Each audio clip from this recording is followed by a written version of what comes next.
to work, and he was like, "Yeah, I tried that excuse too." But my wife wouldn't let me." Sounds brutal. Yeah.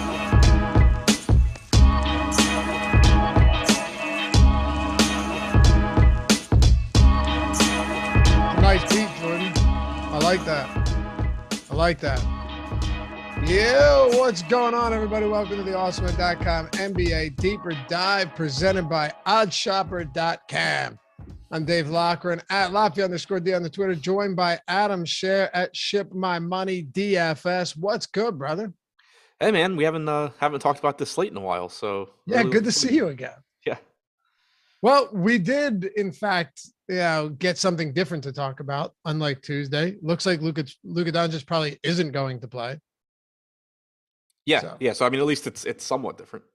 Yeah. Hey, look, I mean, that's all right. We always save some stuff for this show anyway. Plus, you get an entire day to ruminate, to kind of look at certain things and get a better idea other than 10 a.m. So that's good. Kid catastrophe. Hey, Laffy, how's the kid? Good, man. Jordan just met my daughter, actually. I tell you, Jordan, she loved him. She was talking to him through the monitors, just saying hi and bye and all this stuff and waving to him. You're good with kids, man. You're good with kids. She would like you. Her name's Jordan as well, but with a Y. Not Jordan, but Jordyn. So, thanks for asking. That. Well, last time people really thought I named her Jordan, which would be hilarious for someone who's like 80% Irish. Yeah. Big naming her after the Royals, the late Royals pitcher. Yeah. Oh, yeah. He did die, didn't he? Yeah. Car accident. Well, there's also Jordan Alvarez. That's true. Right? Yeah. Jordan Ventura is the first one I think of, but yeah, Jordan Alvarez too. Yeah. So they're out there. They're not Irish. They are not Irish. Anyway, happy to have you guys with us. Hit that thumbs up. Look at this. Almost 650 people hanging out already. Beautiful stuff. Happy you guys are here on a Thursday. Yeah, we got no games tomorrow. Did you know that? No, I didn't. How stoked are you?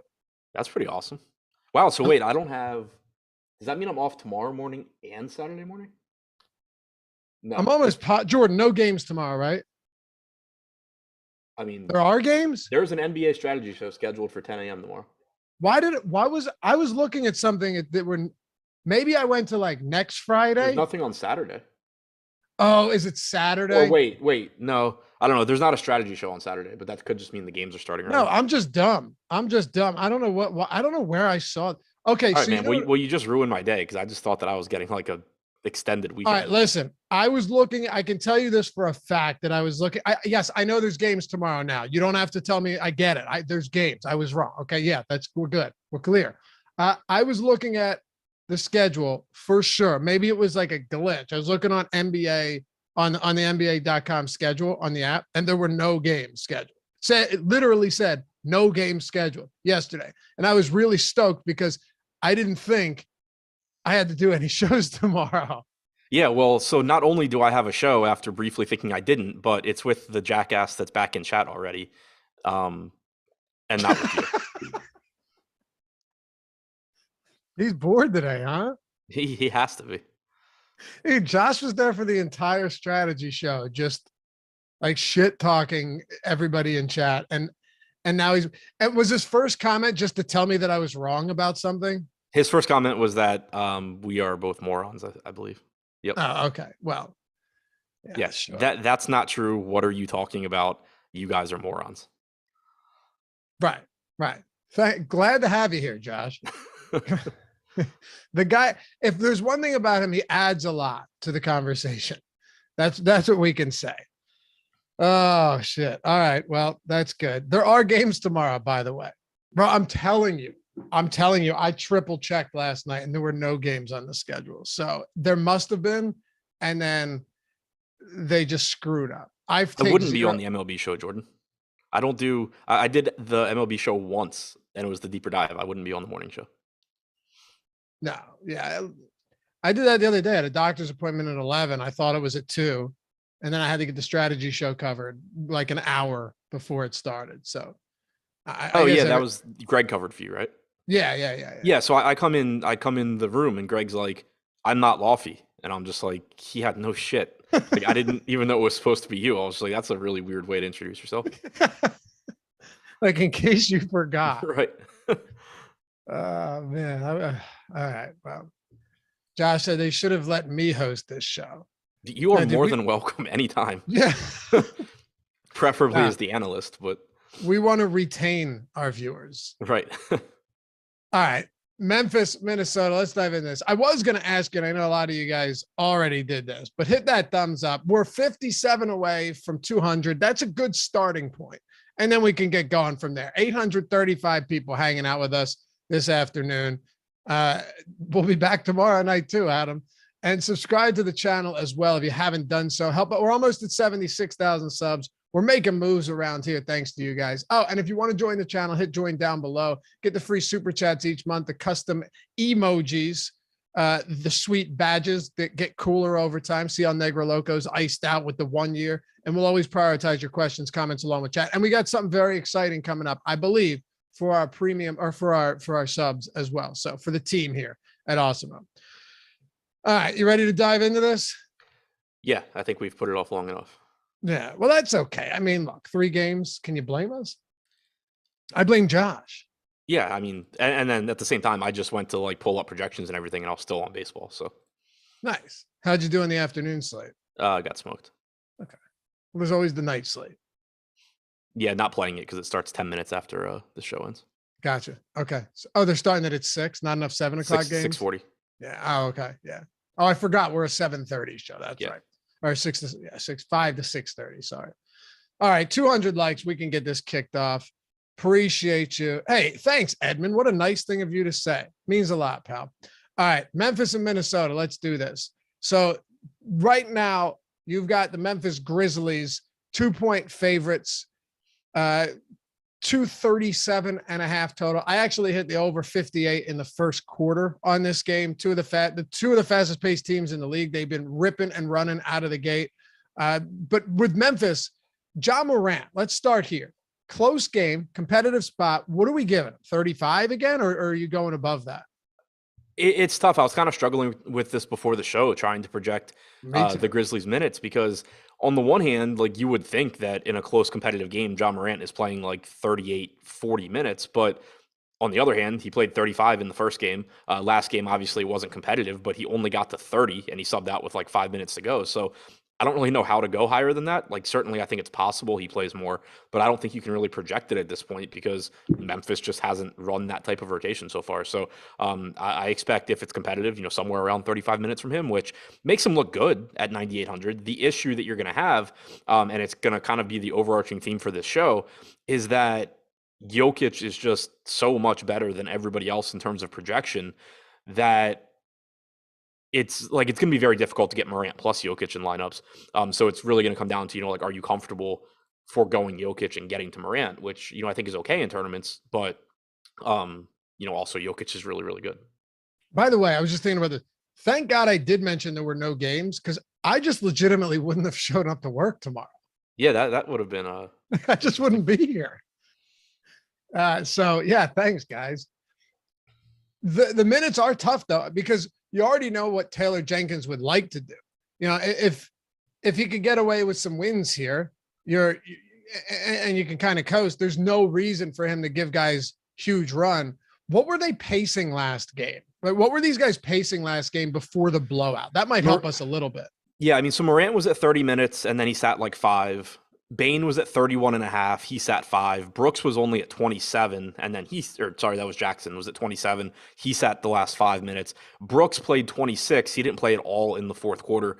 In the first half, he played about 16.5, 17 minutes. So I'm kind of just viewing these guys, Bain, Morant, and Brooks, like they should get, 33 or 34 minutes on average, but there's certainly the potential for them to get more as well. We just haven't really seen those really, condensed rotations from Memphis. And then Jaron Jackson, I expect more around like 28 minutes if he can avoid foul trouble, which is always a huge if.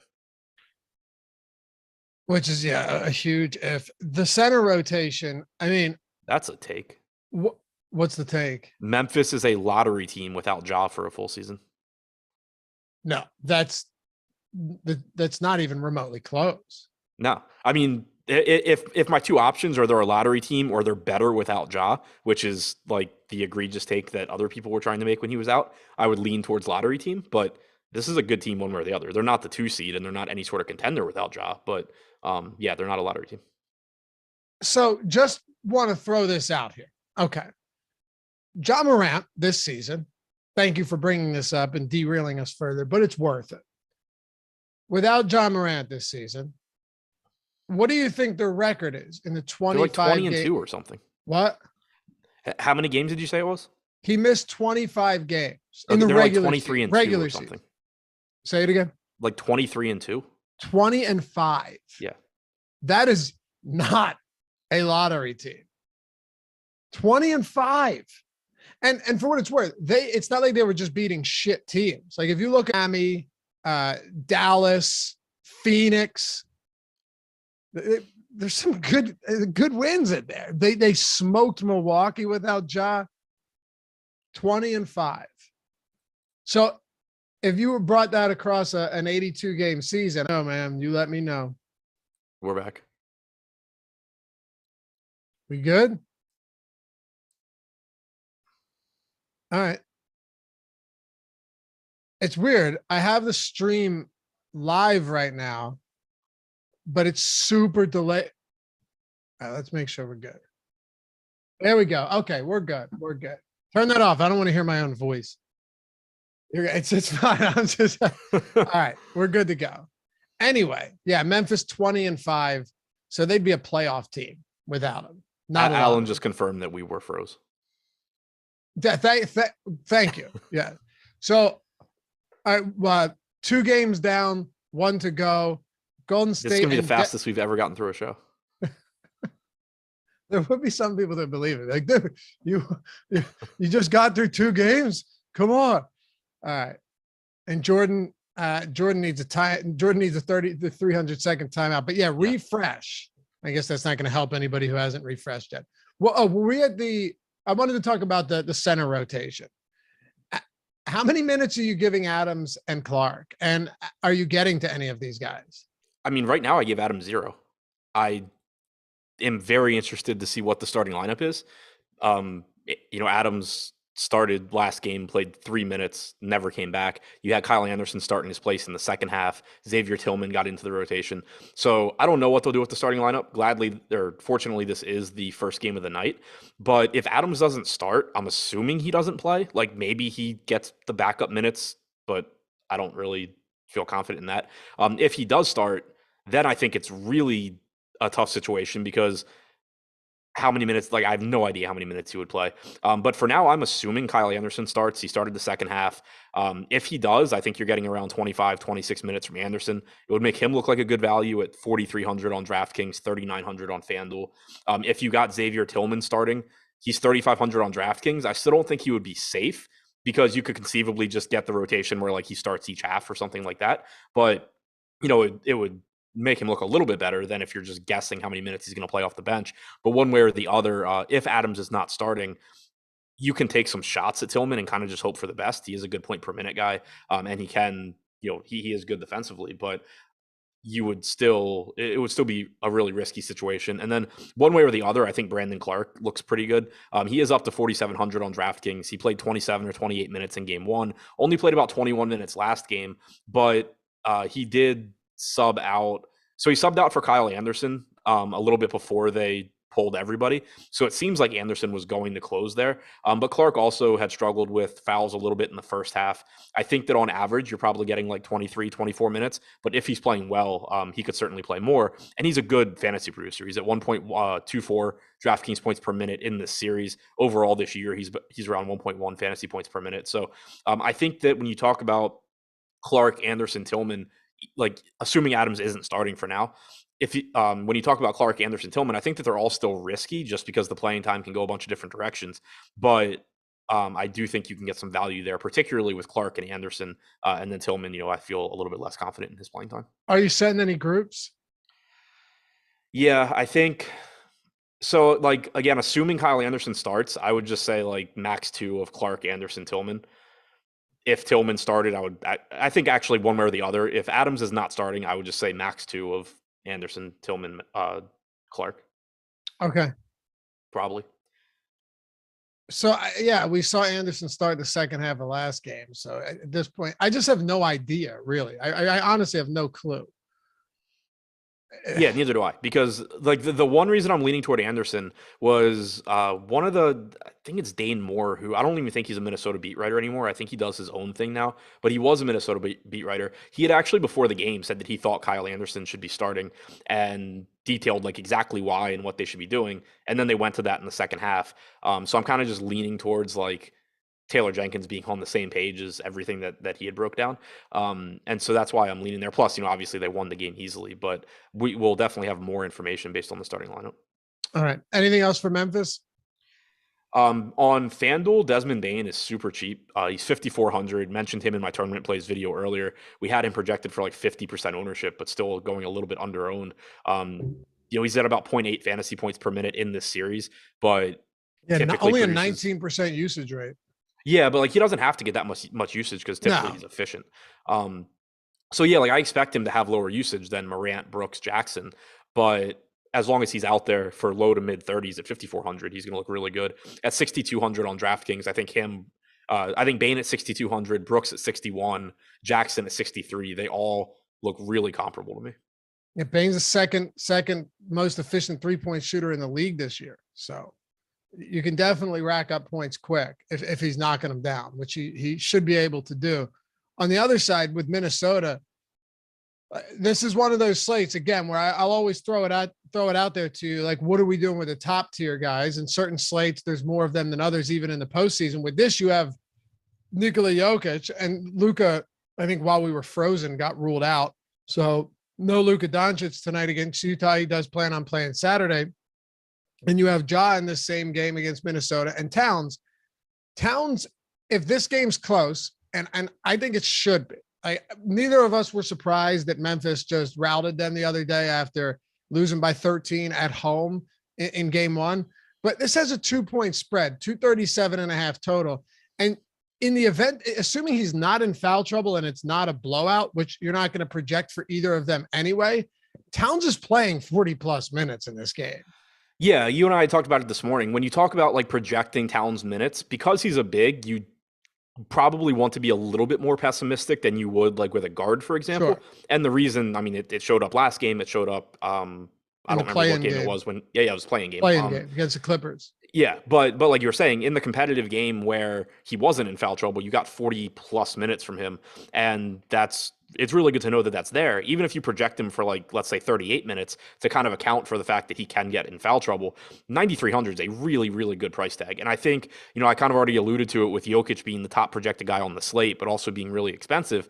If you're not going Jokic, Towns is a really useful piece just because he is almost $2,000 less expensive. He still gives you that really high ceiling and he makes it so you don't have to rely on value pieces quite as much as you would if you go Jokic.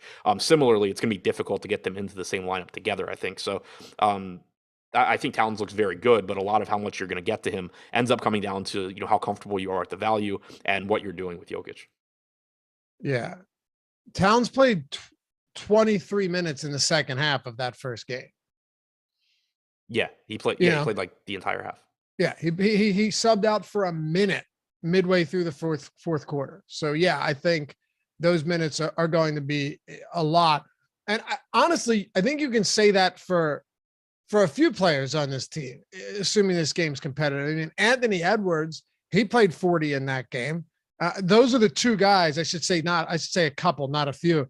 But Karl-Anthony Towns and Anthony Edwards are the two guys that will almost certainly get the most run in this starting lineup. And then you start talking about guys like Beverly and D'Angelo Russell. And then we'll talk about him in a second, but who knows how the hell to project Jared Vanderbilt's minutes today. But talk to me about Edwards and Russell first, then we can get into this Vanderbilt debacle.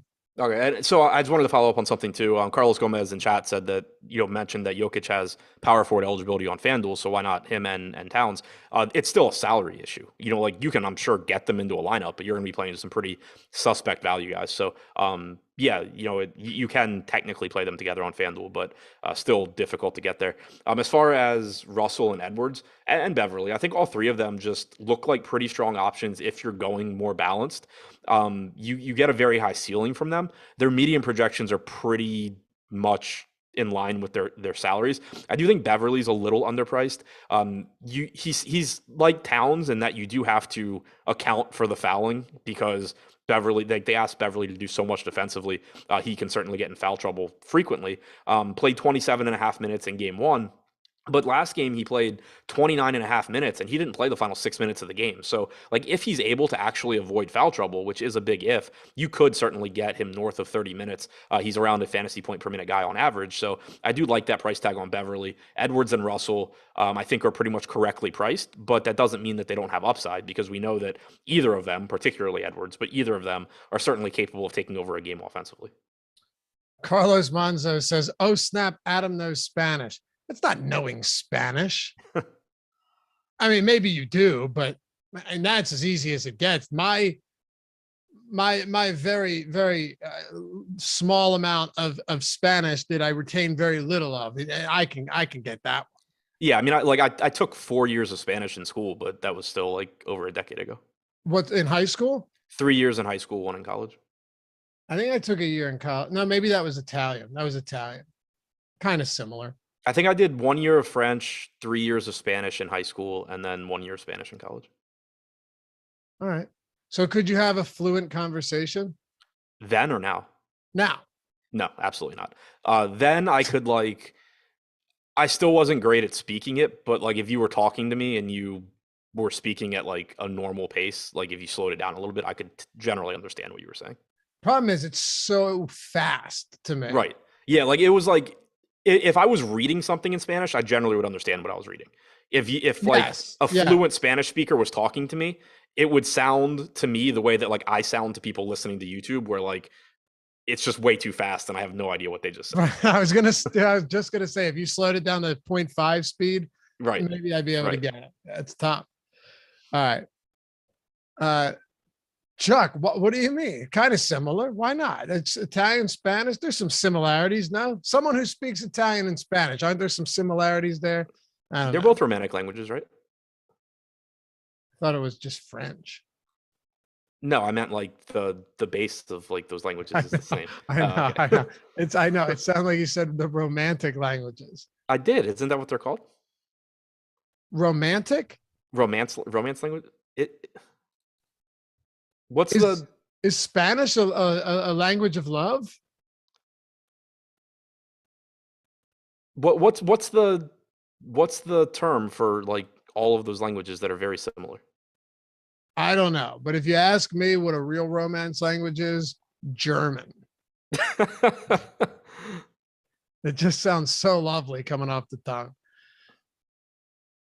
Josh, just leave, man. I don't want you fact checking. What are you, fucking Reuters? My God, this guy. Somebody said, "Oh my God, Lofty is educated at like a 6th grade level." Why would I need to know that? Anyway, were we still in Minnesota? Did we even get to Edwards yet? And do we even get to Edwards and Russell yet? Yeah, we picked up. You were talking. Yeah, you were reading Spanish in chat. I'm sorry. Go ahead. Yeah. We talked about Edwards and Russell. I think pretty fairly priced, but if you are going more balanced, they do give you plenty of upside. And what about Vanderbilt? So that one is really tricky to me. I actually had just, before we were talking about Spanish, when we were talking about basketball, I'd started searching Twitter just to kind of see what I could find. And Dane Moore, the same writer that I had mentioned before, he had tweeted on whatever day that game was, Tuesday. He said, "For those wondering why Vanderbilt was limited to 9 minutes, it was not an injury. Chris Finch said they were trying to change the complexion of the floor a little bit because Jackson was just standing in there the whole time." So I wouldn't be surprised. Like, I kind of think Vanderbilt could be dictated a little bit by what Memphis does too. Like, if they're playing Jackson at the 5, maybe you get more McDaniels. Maybe you get a little bit more Prince. Whereas if they were to go back to Adams, it makes it very easy for Jared Vanderbilt to be out there. If they were to go to Tillman, it probably makes it easier for Vanderbilt. So I wouldn't be surprised if maybe his playing time is dictated by what Memphis does. And it creates a situation where, like at 3,500, if Vanderbilt's able to be out there for mid-20s, he's a really good value.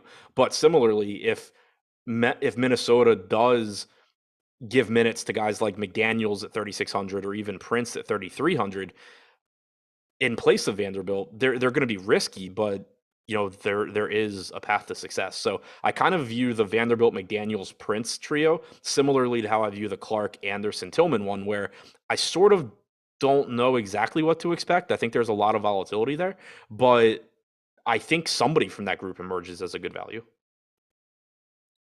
All right. Is there, just looking at ownership in this, let me refresh to see if we've got an updated ownership. It shouldn't make a huge difference, but I know sometimes it changes a little bit, even on these short slates with slow news days. Did we talk about Beverly yet? Yeah. Did you? Okay. Yep. Anyone else you want to hit on with Minnesota?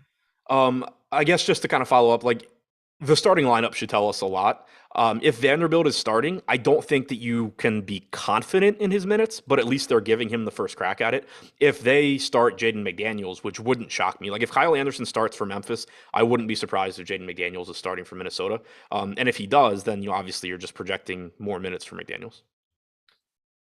Andre Newsom, welcome to Team Awesemo, man. Glad to have you with us. And Jeff Williams with the super chat. Adam, there are 8 spots left for the 1,500 on DraftKings. He's double just checking. I thought I registered that this morning. Get to Dallas and Utah here. The $1,500 what? And thanks to all you, I don't know. Thanks to all you guys for hanging with us as we had those technical difficulties moments ago. Jordan, what was that? Just your YouTube thing? I will, even if it is your fault, I will never publicly blame you, but I don't think it was. I don't think it was. And the first part. I wish I could make the stream. I wish I could make the stream go down for 2 seconds and then pop it back up. I can't do that. So. All right. Hey, by the way, if you haven't yet and you want to check it out, awesemo.com/join. Got everything you need for any sport out there, whether it's MLB, NBA, USFL, baby, PGA, MMA, NASCAR, esports, all of that. We got tools for all of them, whether it's the player projections, ownership projections, the simulation tools, top pitchers, top stacks, all of that stuff, lineup builder, you name it, we got it all. And if you would like, you can get an express pass for less than $5 a week. You could do every sport for the week. You could do the Awesemo Plus Platinum. I won't run through all of them, but no, the tools are created and used by Awesemo himself. And if you wanted to do a full year of all sports or one sport, there's a million different options, whether your budget is lower, whether you're serious or not at playing, we got you covered. Awesemo.com/join. Check out everything we've got. And make sure to hop in the premium Discord as well. If you haven't done yet, even if you've signed up already, where you have the office hours with the pros from Awesemo answering your questions, helping you better your game. Awesemo.com/join. Come join the family. All right. Let's talk about Dallas without Luka. There was a question in chat. Shoot, go ahead. So Mikhail McDonald had said, can you explain why Vanderbilt's not optimal when power forward doesn't have much value? He could be. The issue with Vanderbilt is just like, if he runs into the same issue they did last game, then 9 minutes is like never going to get you there. But if he does manage to be out there for 24 to 26 minutes, then he ends up looking like a really good option. Right now, for example, in the boom bust tool, I think we have him going on their own. I know we did earlier. Yeah, we have him at 19% chance of being optimal, 20% projected ownership. The issue is just like, that's talking about a median projection where we have him in for like 22 minutes. The range of outcome, or the range of playing time for him is so wide. So like, he is cheap. I like getting there if he starts, but it's just that if they elect to go for more spacing and not let Jaron Jackson just hang out in the paint the entire game, then that's going to be really bad for Vanderbilt. All right. Who asked that? Where is that? I saw a question. Entirely unrelated. I can't find it. And it was Mr. Go Blue said, who's seeing the Northman this weekend? I'm not, but I want to. That movie looks sick. That movie looks real good. Don't know what it is. Oh man. Check it out later. Looks good. But Brunson's played 41 and 42 minutes. usage is through the roof. Now, I know that his price has come up, right? He was 7,200 on DraftKings in back-to-back games, game 1 and game 2 with Lucas sidelined. He's 8K today. 41 points, 8 rebounds, 5 assists last game.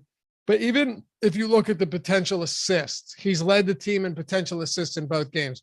He's leading the team in touches by a mile because he's out there so often, and he's played 40 plus, 41 plus in 2 of them. It's really interesting because you and I have talked about this a lot, where Utah is a good defense, but they're not this type of defense that can just lock everything down away from the basket. And Jalen Brunson's really exploiting a lot of that mid-range stuff. Yeah, and I mean, as much as the defense is an issue, the pace of this game is also an issue.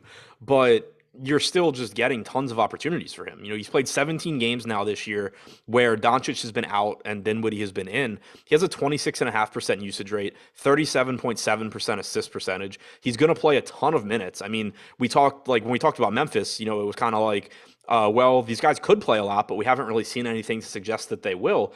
Dallas is very gladly just having their main guys play like the entire game, and that's obviously really appealing. So you're talking about someone that, even when you factor in the pace of this game and the fact that Utah is good defensively and Dallas only has a 101 implied total, he still looks good because you're expecting him to play around 40 minutes and average probably about a fantasy point per minute. Yeah. Of course he's 8K, but I don't know how much what's his usage rate in this series? In the series, he is at got to be like 33%. It's got to be at least 30, low mid 30s. Low mid 30s. 34.5. Yeah. He's 1.26 DraftKings points per minute. 1.26. Right. But then consider he's playing 40 minutes, 1.26 looks really good. Right. Yeah. I mean, that was my point, was even if you take, you know, if you go to the 17 regular season games that he played with Dinwiddie and without Luka, he averaged 1.12 DraftKings points per minute. Let's say that, you know, over a larger sample, that rate comes down because of Utah being so slow and being good defensively. Even if you call it a fantasy point per minute, if he's going to play 40 minutes, he's averaging 41.6 through the first 2 games. He's still good. And then, you know, obviously that's not a given. You know, he has played really well. He has had success so far. Maybe he, you know, is going to continue playing well. You also get a $700 discount on Dinwiddie. The thing though is with Dinwiddie, and I like Dinwiddie today as well. It would have been nice if he was around the same price and his ownership was just markedly lower than Brunson, because he's had, you know, 2 games where he's been fine, but he hasn't put up Jalen Brunson type numbers. But here you have Dinwiddie at a low 7K price point. He's coming off a 40-minute game as well. He's a capable ball handler, very capable scorer. There is no doubt in my mind that while Brunson has been the guy through the first 2 weeks or 2 games, and I know it's a tough matchup, you mentioned the pace, all of that is detracts from some value here, but Dinwiddie could be the guy tonight and nobody would be shocked at all. Yeah, and I mean, the opportunities have been there for him as well. He's averaged 38 minutes per game through the first 2, 32.5% usage rate, 33.5% assist percentage. So he's only produced 0.96 DraftKings points per minute. He hasn't shot well, but the opportunities are still there. So, you know, it's still a very high upside option, even if he hasn't been playing as well as Brunson. How else do we want to approach Dallas today after, you know, Maxey made 8 threes last game and prices come up a little bit? Reggie Bullock and Dorian Finney-Smith, once again, very likely to play huge minutes. I mean, that's the crazy thing about this team right now, is that where you have some teams that you can't really rely on, you know, predictability in terms of playing time. These guys are like Dorian Finney-Smith, 44 and 45 minutes. 43 and 42 minutes. Reggie Bullock's played 44 and 45 minutes. Brunson's played 41 and 42.5 minutes. These guys are getting so much run. Yeah, and it just creates a situation where even though they're not very good on a point per minute basis, for the season without Luka on the floor, Bullock was around 0.65 to 0.67 fantasy points per minute. Finney-Smith was actually at like 0.82, but so far through the first 2 games in the series, they're both at 0.6.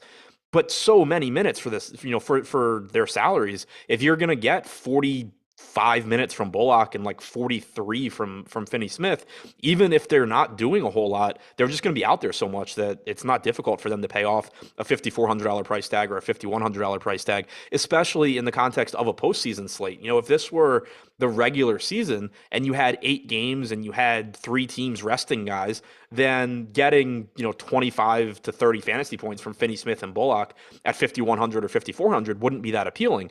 But most guys in that price range have major flaws in terms of not being good fantasy producers and having volatile minutes.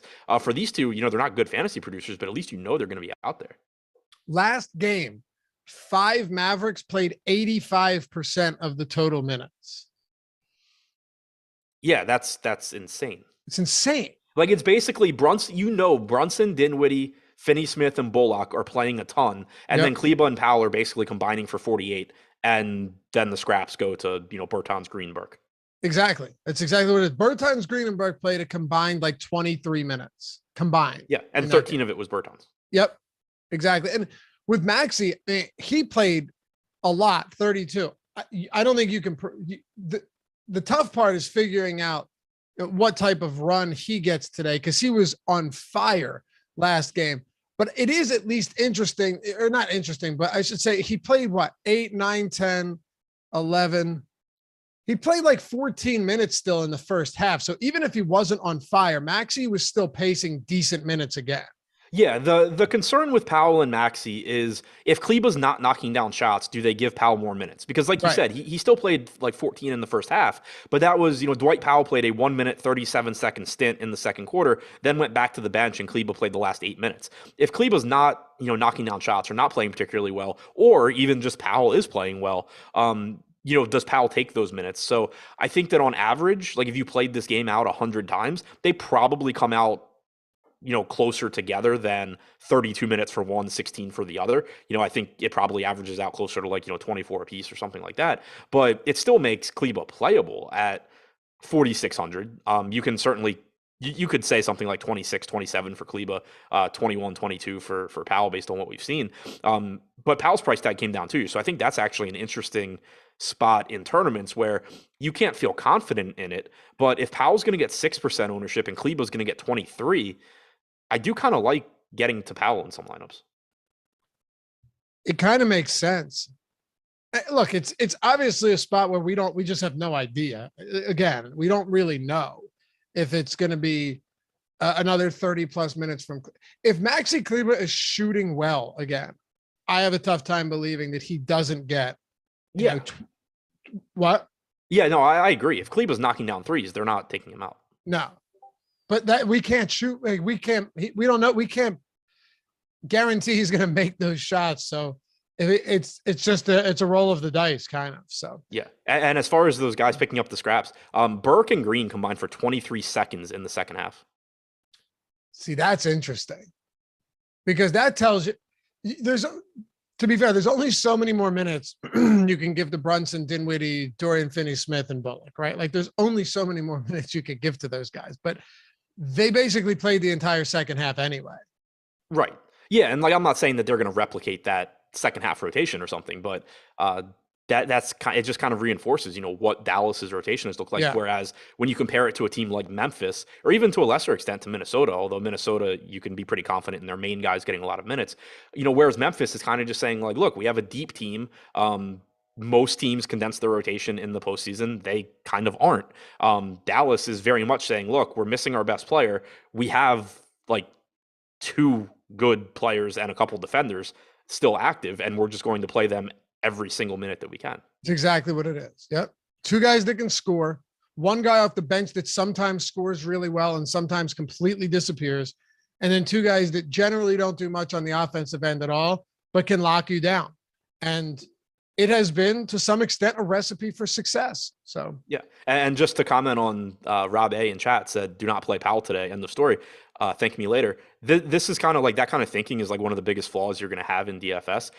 Powell is not likely to have a good game. Nobody is saying that he is or anything like that, but everybody's on the same page that Kleber's a better play. And if Powell plays well or Kleber plays poorly or both, Powell's taking those minutes. So you're talking about trying to get paid as much as you can when things break your way, as opposed to trying to be right the most often. Yep. And it's a 3-game slate. Right. There's only so many ways you can try to get different. And one of them could be, hey, maybe you get 26 minutes from Powell as a starter tonight. All right. And for what it's worth, I'm on Utah. But I grabbed them I laid 6. I don't know what it's at now. It's up to 8.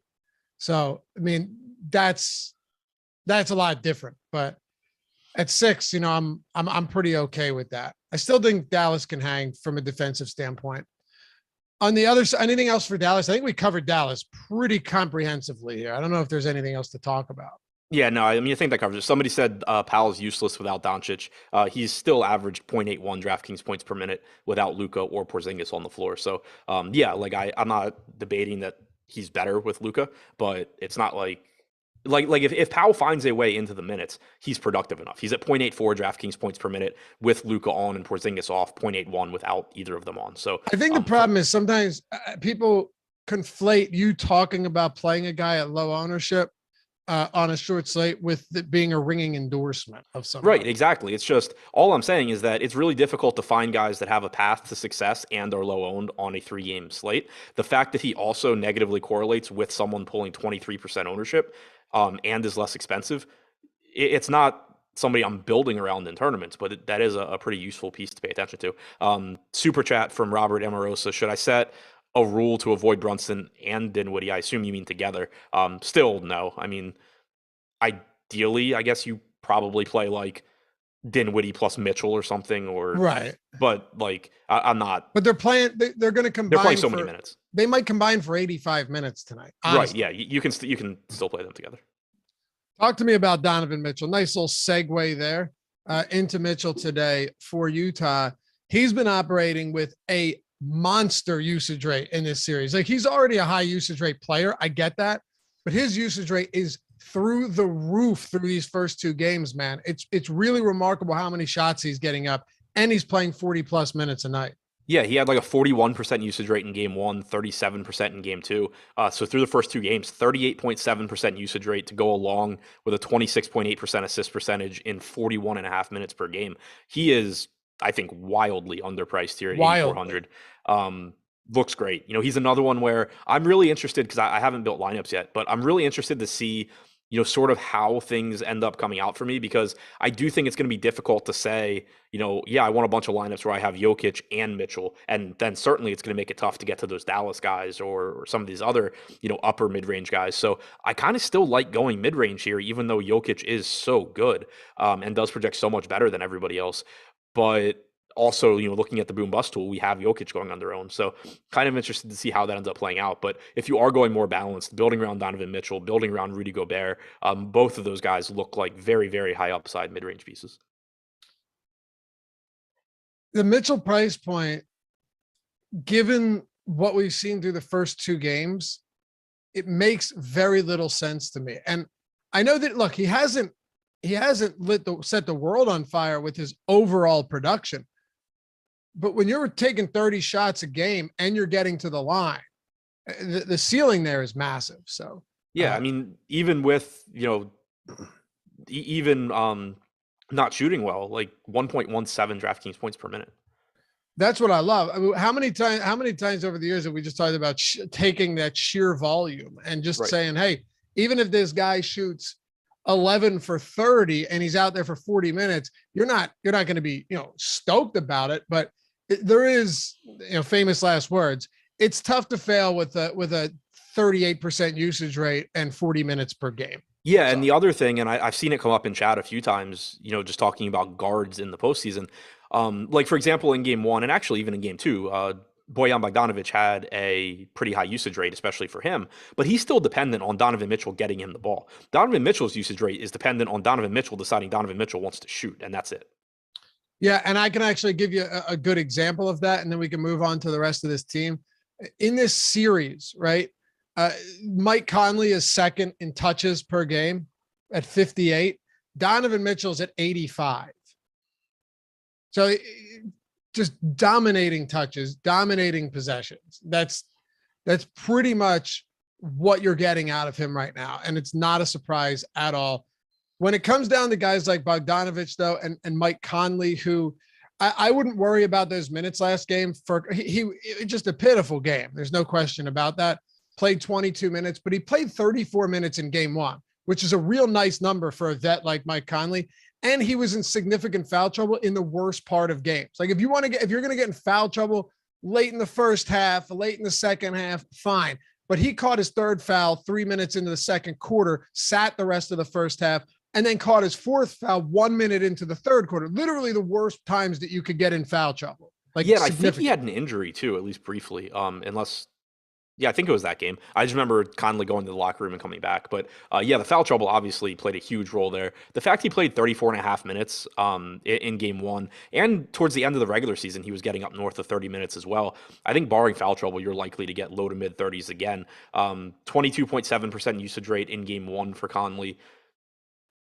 12.2% in game two. I think more often than not, he's going to be landing in that game one range, low 20s. So at 5,500, I do think he looks pretty good. Similarly, Bogdanovic, if you're going balanced, he's playing a ton of minutes. He is getting more shots up. The price tag's come up a little bit, but still looks pretty good, especially, again, if you are kind of foregoing some of these risky, cheap value options and going with a more balanced approach. Bogdanovic does still give you some upside at 6K. And for what it's worth, over at OddsShopper, we have one of the highest XROI and expected win rate bets on Jalen Brunson assists. I like this. I was there last game, just seeing what seeing what I saw from game one. It was 5.5 assists. I needed 6 from him, and he had 2 looks. He drove into the paint, collapsed the defense, kicked it out. Both times they missed late in the game, couldn't get there. But today, Brunson assists at 4.5. We have a 27% XROI, 73% expected win rate. Got him projected for 6.1 assists over there. He's getting so many minutes, leading the team in potential assists, touches, all that good stuff. And you should check out OddsShopper because it's entirely free. And you can find all of the best bets right there in front of you with our projections free without having to lift a finger and scan every other book to find the best odds. It just makes life way. Hell, we even have the arbitrage feature where you can find arbitrage opportunities. We have the parlay builder. We got it for baseball, basketball, hockey, obviously football, but when it's there, golf, and then MLB is right around the corner for props. So check it out, man. It's awesome, especially if you're pressed on time. All right. Anything else for Utah? You want to wrap this one up? Royce O'Neal is cheap. He should play 30-something minutes. He isn't very good, but he's cheap. Isn't very good from a DFS standpoint. Yeah. 377 likes. We got almost 2,000 people watching. 500 should not only be attainable, it should be expected. If you haven't done so, you know the drill. Just take that single second, atone for your sins. We do forgive you, but it helps us a ton around this way to catch ahead of steam and, kind of placate that YouTube algorithm. So hit that thumbs up. Appreciate you. Jeff Williams, would you rank Brunson, Poole, and Mitchell on DraftKings for a high dollar tournament? I think it's Mitchell, Brunson, Poole. Okay.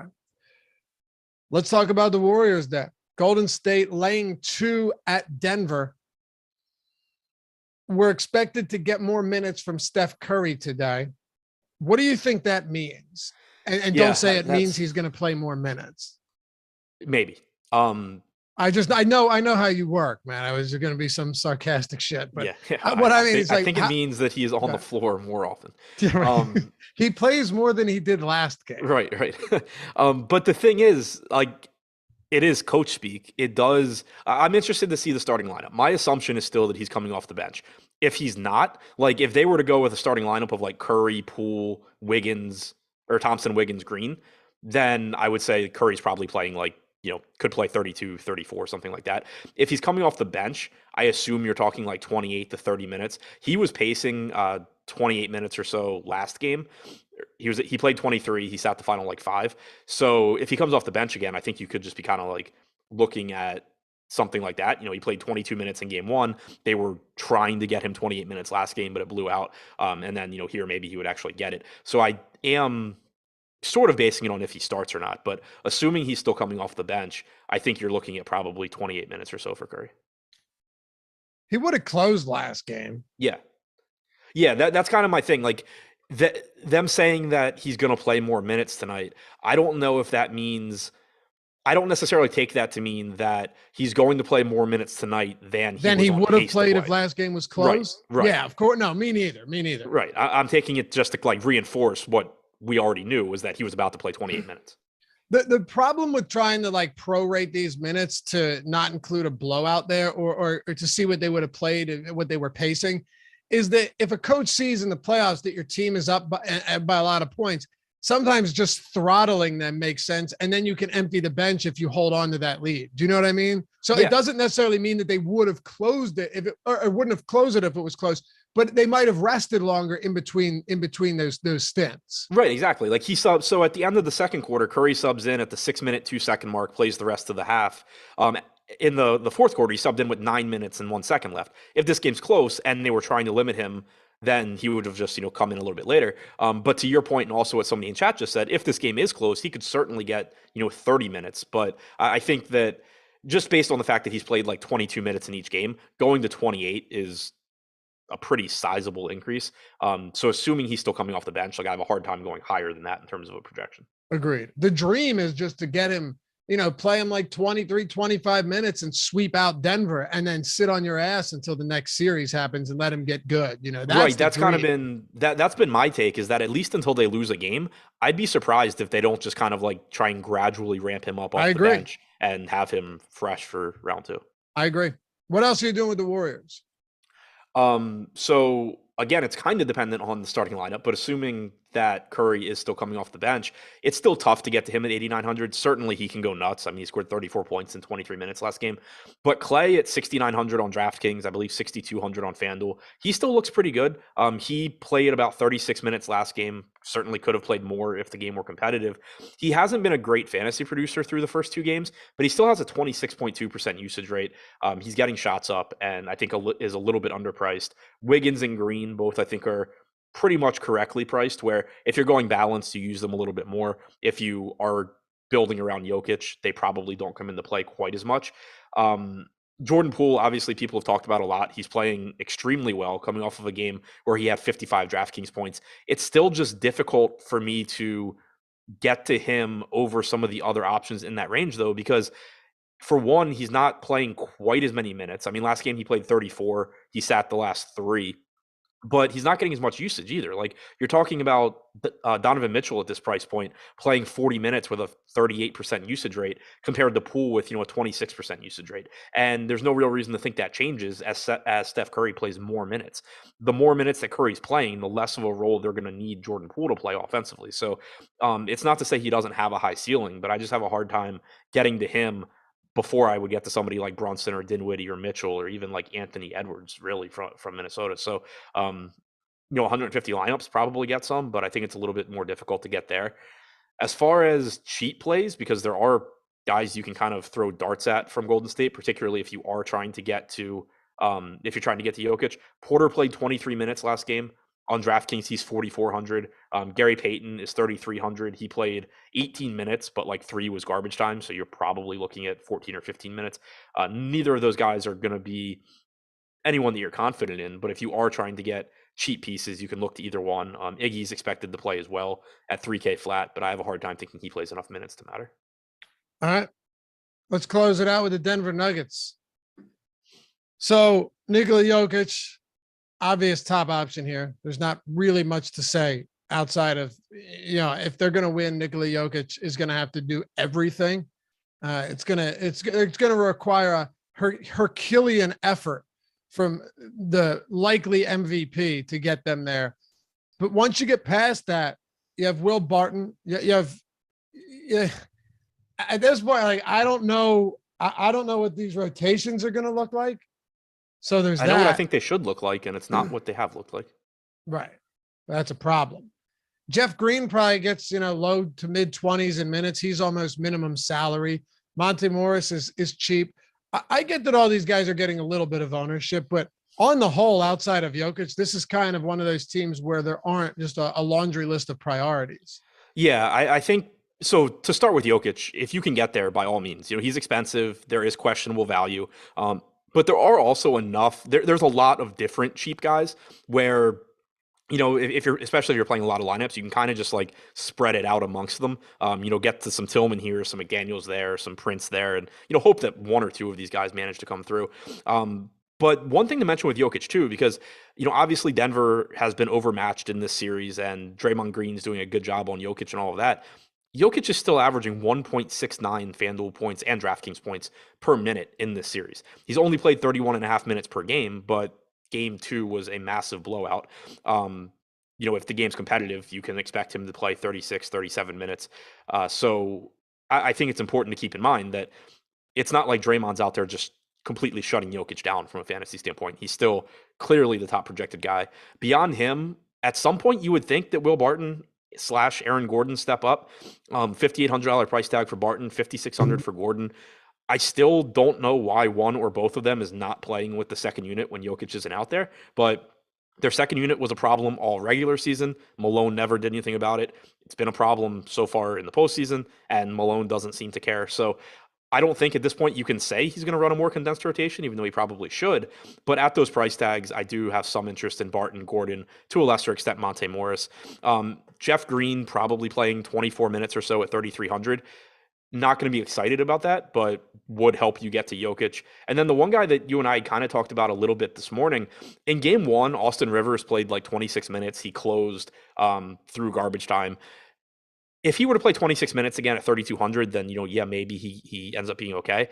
But Bones Highland at 4,100, when I think about who from that second unit could potentially get hot and just steal a game for Denver, Highland is my answer to where maybe he does play well and he's playing well with the second unit and he closes in that Jeff Green / Austin Rivers spot.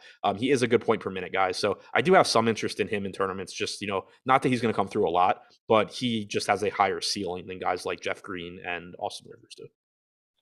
Boom. In and out, 1 hour. Stick around. Live Before Locks coming up next. Josh Engleman, no longer in chat. Josh Engleman coming to the stage. And Greg Ehrenberg, they're taking you up to lock and 30 minutes past it. Hang out with them. Talk a little basketball. They'll sweat some games with you. Talk some bets over there on Odd Shopper. You can tail them. You can sweat along with them. However you want to do it. Don't go anywhere. Josh and Greg, Live Before Lock, coming up next. And as always, shout out to our boy Jordan Klein. And by the way, are we really not going to get a 500 likes on a Thursday night show with over 2,000 people watching? Oh, all right. Well, that's okay. Anyway, we'll see you back here tomorrow, Adam, because there are basketball games.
Depp.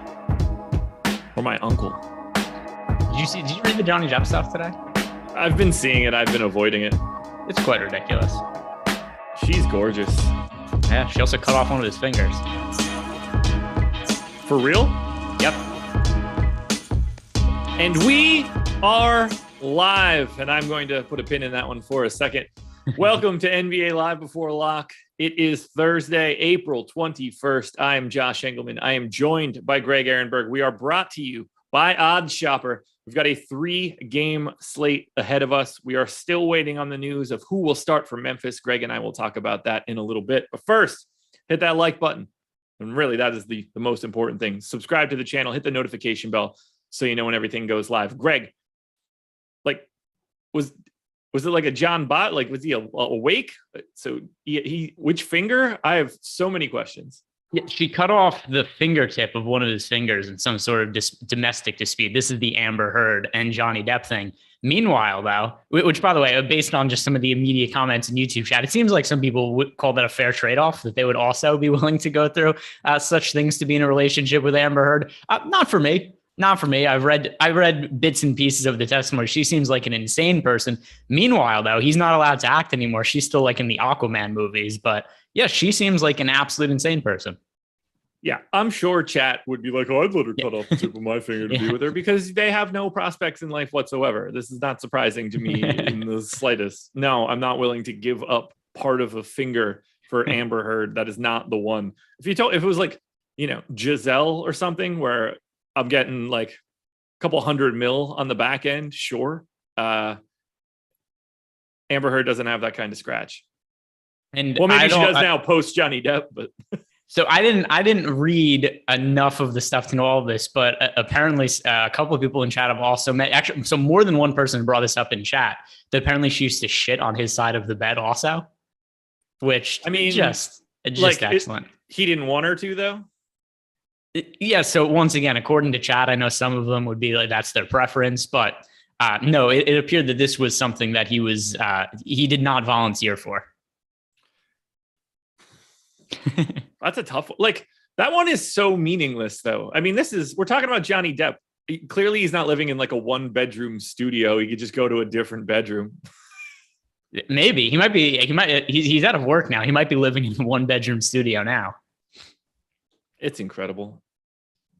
One way to describe it. My God. Chandre, I know that you're not, the tip of the spear when it comes to anything good, but pedestal, that's how we're spelling pedestal.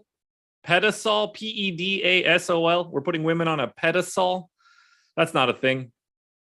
No, that's certainly not something we're doing either. That sounds like it sounds like something you pick up at CVS when you have a cough. Yeah. It's certainly not anything you put a woman on. No. Might be a new nickname for me, new euphemism. Anyway, let's get into this. We know the first place to start, and it doesn't really matter how this shakes out because we at least should be getting this information in probably a half hour. Who starts for the Memphis Grizzlies today? Well, you were asking the wrong person because I have had no luck predicting the front court minutes for the Grizzlies so far in this series. I don't know if you've had more luck than me, but it has gone poorly for me in all of these games so far. And last game, I was definitely on the train of Brandon Clark looks way overowned. I'm going to look to pivot elsewhere, which led me to Steven Adams. It did not lead me to Xavier Tillman at all. I assume that Kyle Anderson starts just because he started the second half of last game that went really well. So I just assume it's going to be a continuation. The good thing is that this is the first game of the slate and we should know ahead of time. So if I had to guess right now, it would be Kyle Anderson, with the caveat being I have been miserable at projecting minutes in the front court. And there's been, obviously I've been incorrect about a lot of it, but there's also been a lot of foul trouble that's made this difficult to project. And I don't know what the rotations would have looked like had there not been foul trouble. Maybe would Steven Adams still be the starting center if he didn't get in foul trouble in the first couple of games? Perhaps, but now it looks like, at least I don't know what you're doing with Steven Adams. I projected him for 0 minutes today. I projected him for 0 minutes as well. I think it's going to be Tillman. I would love that. I don't have like a really big lean here. Like they can go a couple different directions. My thought process, I was trying to talk it through with Adam a little bit. He's also on the Anderson train. My thought process is that they want to continue to maintain a center. Tillman is a defensive center, which I think fits that mold pretty well if you want to do it. I think that the reason that they went to, my opinion, the reason that they went to Anderson in the second half is because at that point, how many fouls Jaron Jackson has. Whereas at the beginning of the game, he's starting on that clean slate. If he picks up 2 quick ones, it really throws a monkey wrench in. Whereas I think that we could see Anderson start the second half again if the first half goes well and Jaron Jackson isn't in foul trouble. That is my lean currently. I actually think that Adams starting is like also super realistic. But yeah, it is. And by the way, that would make me want to run my head through a wall because I just don't want to deal with that situation again. Because honestly, I think that makes it easier. You just don't play him or Tillman. If Adams is starting, I feel kind of obligated to get some exposure to him. But then also bring the Brandon Clark thing also becomes a disaster if Steven Adams starts. But also something else of note from the second half of last game, Tillman checked in before Brandon Clark in the second half. And at least right now, our ownership projections, Tillman's projected for less than 1% ownership over on DraftKings. On Fanduel, he is projected also for 1% ownership. It's going to be a little higher than that. I think that's a little bit low of a projection, but this is going to, if he actually is going to be 1% owned and he comes off the bench, I have to be overweight to that number. I mean, if he's not starting, I don't imagine I have much of it. I won't have him. I guess it's probably easier to say it like that. I won't have him if he doesn't start. Even at 1% ownership though? Yeah. All right. I don't know. I'll be rolling the dice. What's the goal there? The goal is to play as much Jokic as possible and looking for cheap guys to roster that enable me to do that comfortably. Well, are you playing FanDuel or DraftKings? Both. Okay. Well, if you want to dive into that next piece of conversation, I am quite light on Nikola Jokic. Don't like the feeling of that one bit. I am very heavy on Karl Anthony Towns. Talk to me about Jokic. Or I guess, I mean, you probably don't really need to. I get it. So here's the projection gap I have between Nikola Jokic and Karl Anthony Towns. I have Jokic projected for 66 fantasy points. I have Karl Anthony Towns projected for 51. I don't really think I need to add too much more to that as to why I have Jokic with a lot more exposure than I do to. And it's not that I dislike Towns for this slate. I think he's way underpriced. I've been a Jokic guy this entire year. I have MVP bets on Jokic. They send out those reports DraftKings does at the end of each year. It's like, here's your most rostered player. It's Jokic for me. I don't even need to look at that. I know that's what the answer is. He's somebody I've ridden the entire year for betting purposes, for DFS purposes. I've just projected him higher than everybody all year, and it's not any different today. I have Jokic projected for 65.3 DraftKings points. I have Karl Anthony Towns at 57. Okay, so that's the big difference there. I have our Jokic projection isn't that much different. I have him a little bit higher than you, but the Cat one's the big difference because I'm right around 51, whereas you're at that 57. If I had him at 57, it would make a difference. Yeah, I think the pace of this matchup is so massive for a fantasy point per minute type rate. I'm just really, really heavy on Towns. Doesn't make me feel good. Like clearly Jokic is he's got the highest raw point ceiling on this slate by like more than a mile. That's for sure. I mean, Towns is my second highest guy and he's 8 points shy. The third highest projected guy I have is Donovan Mitchell at 51. That's 14 points shy of Nikola Jokic. So I'm basically just trying to dodge Jokic. It doesn't make me feel great. He grades out pretty well for me. It just so happens that I'm getting to more Towns and I'm getting to more Gobert. Basically, I found it easier to take the two slight pay down options at center instead of the all the way pay up.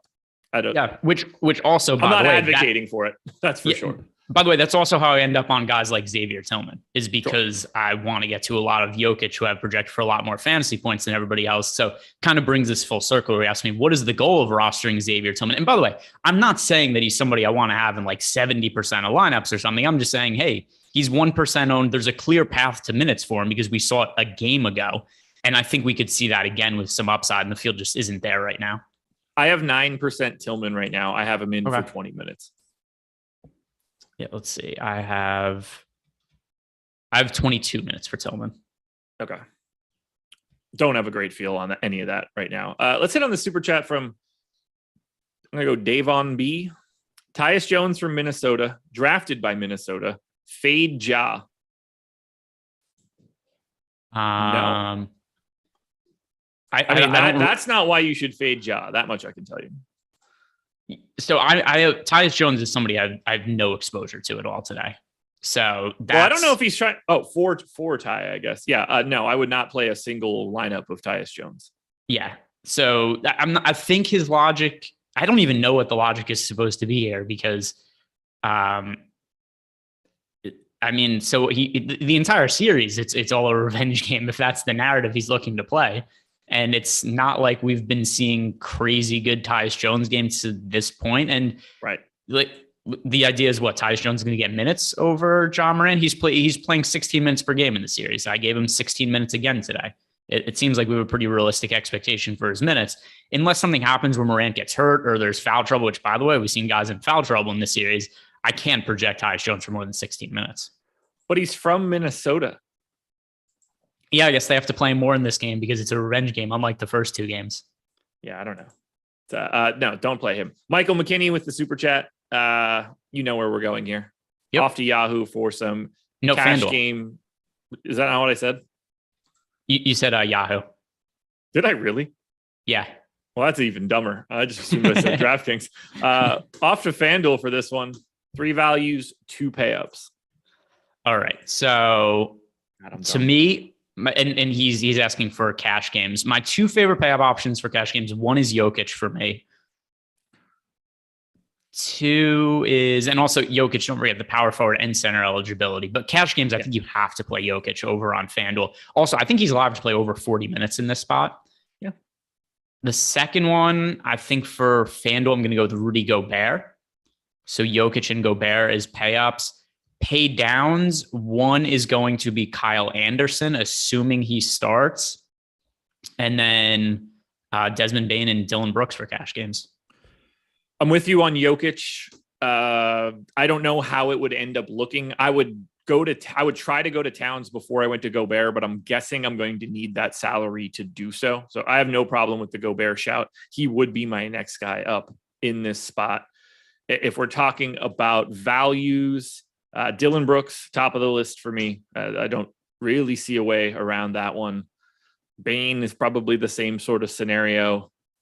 And then I don't know how far down I'm supposed to go in salary. Dorian Finney-Smith.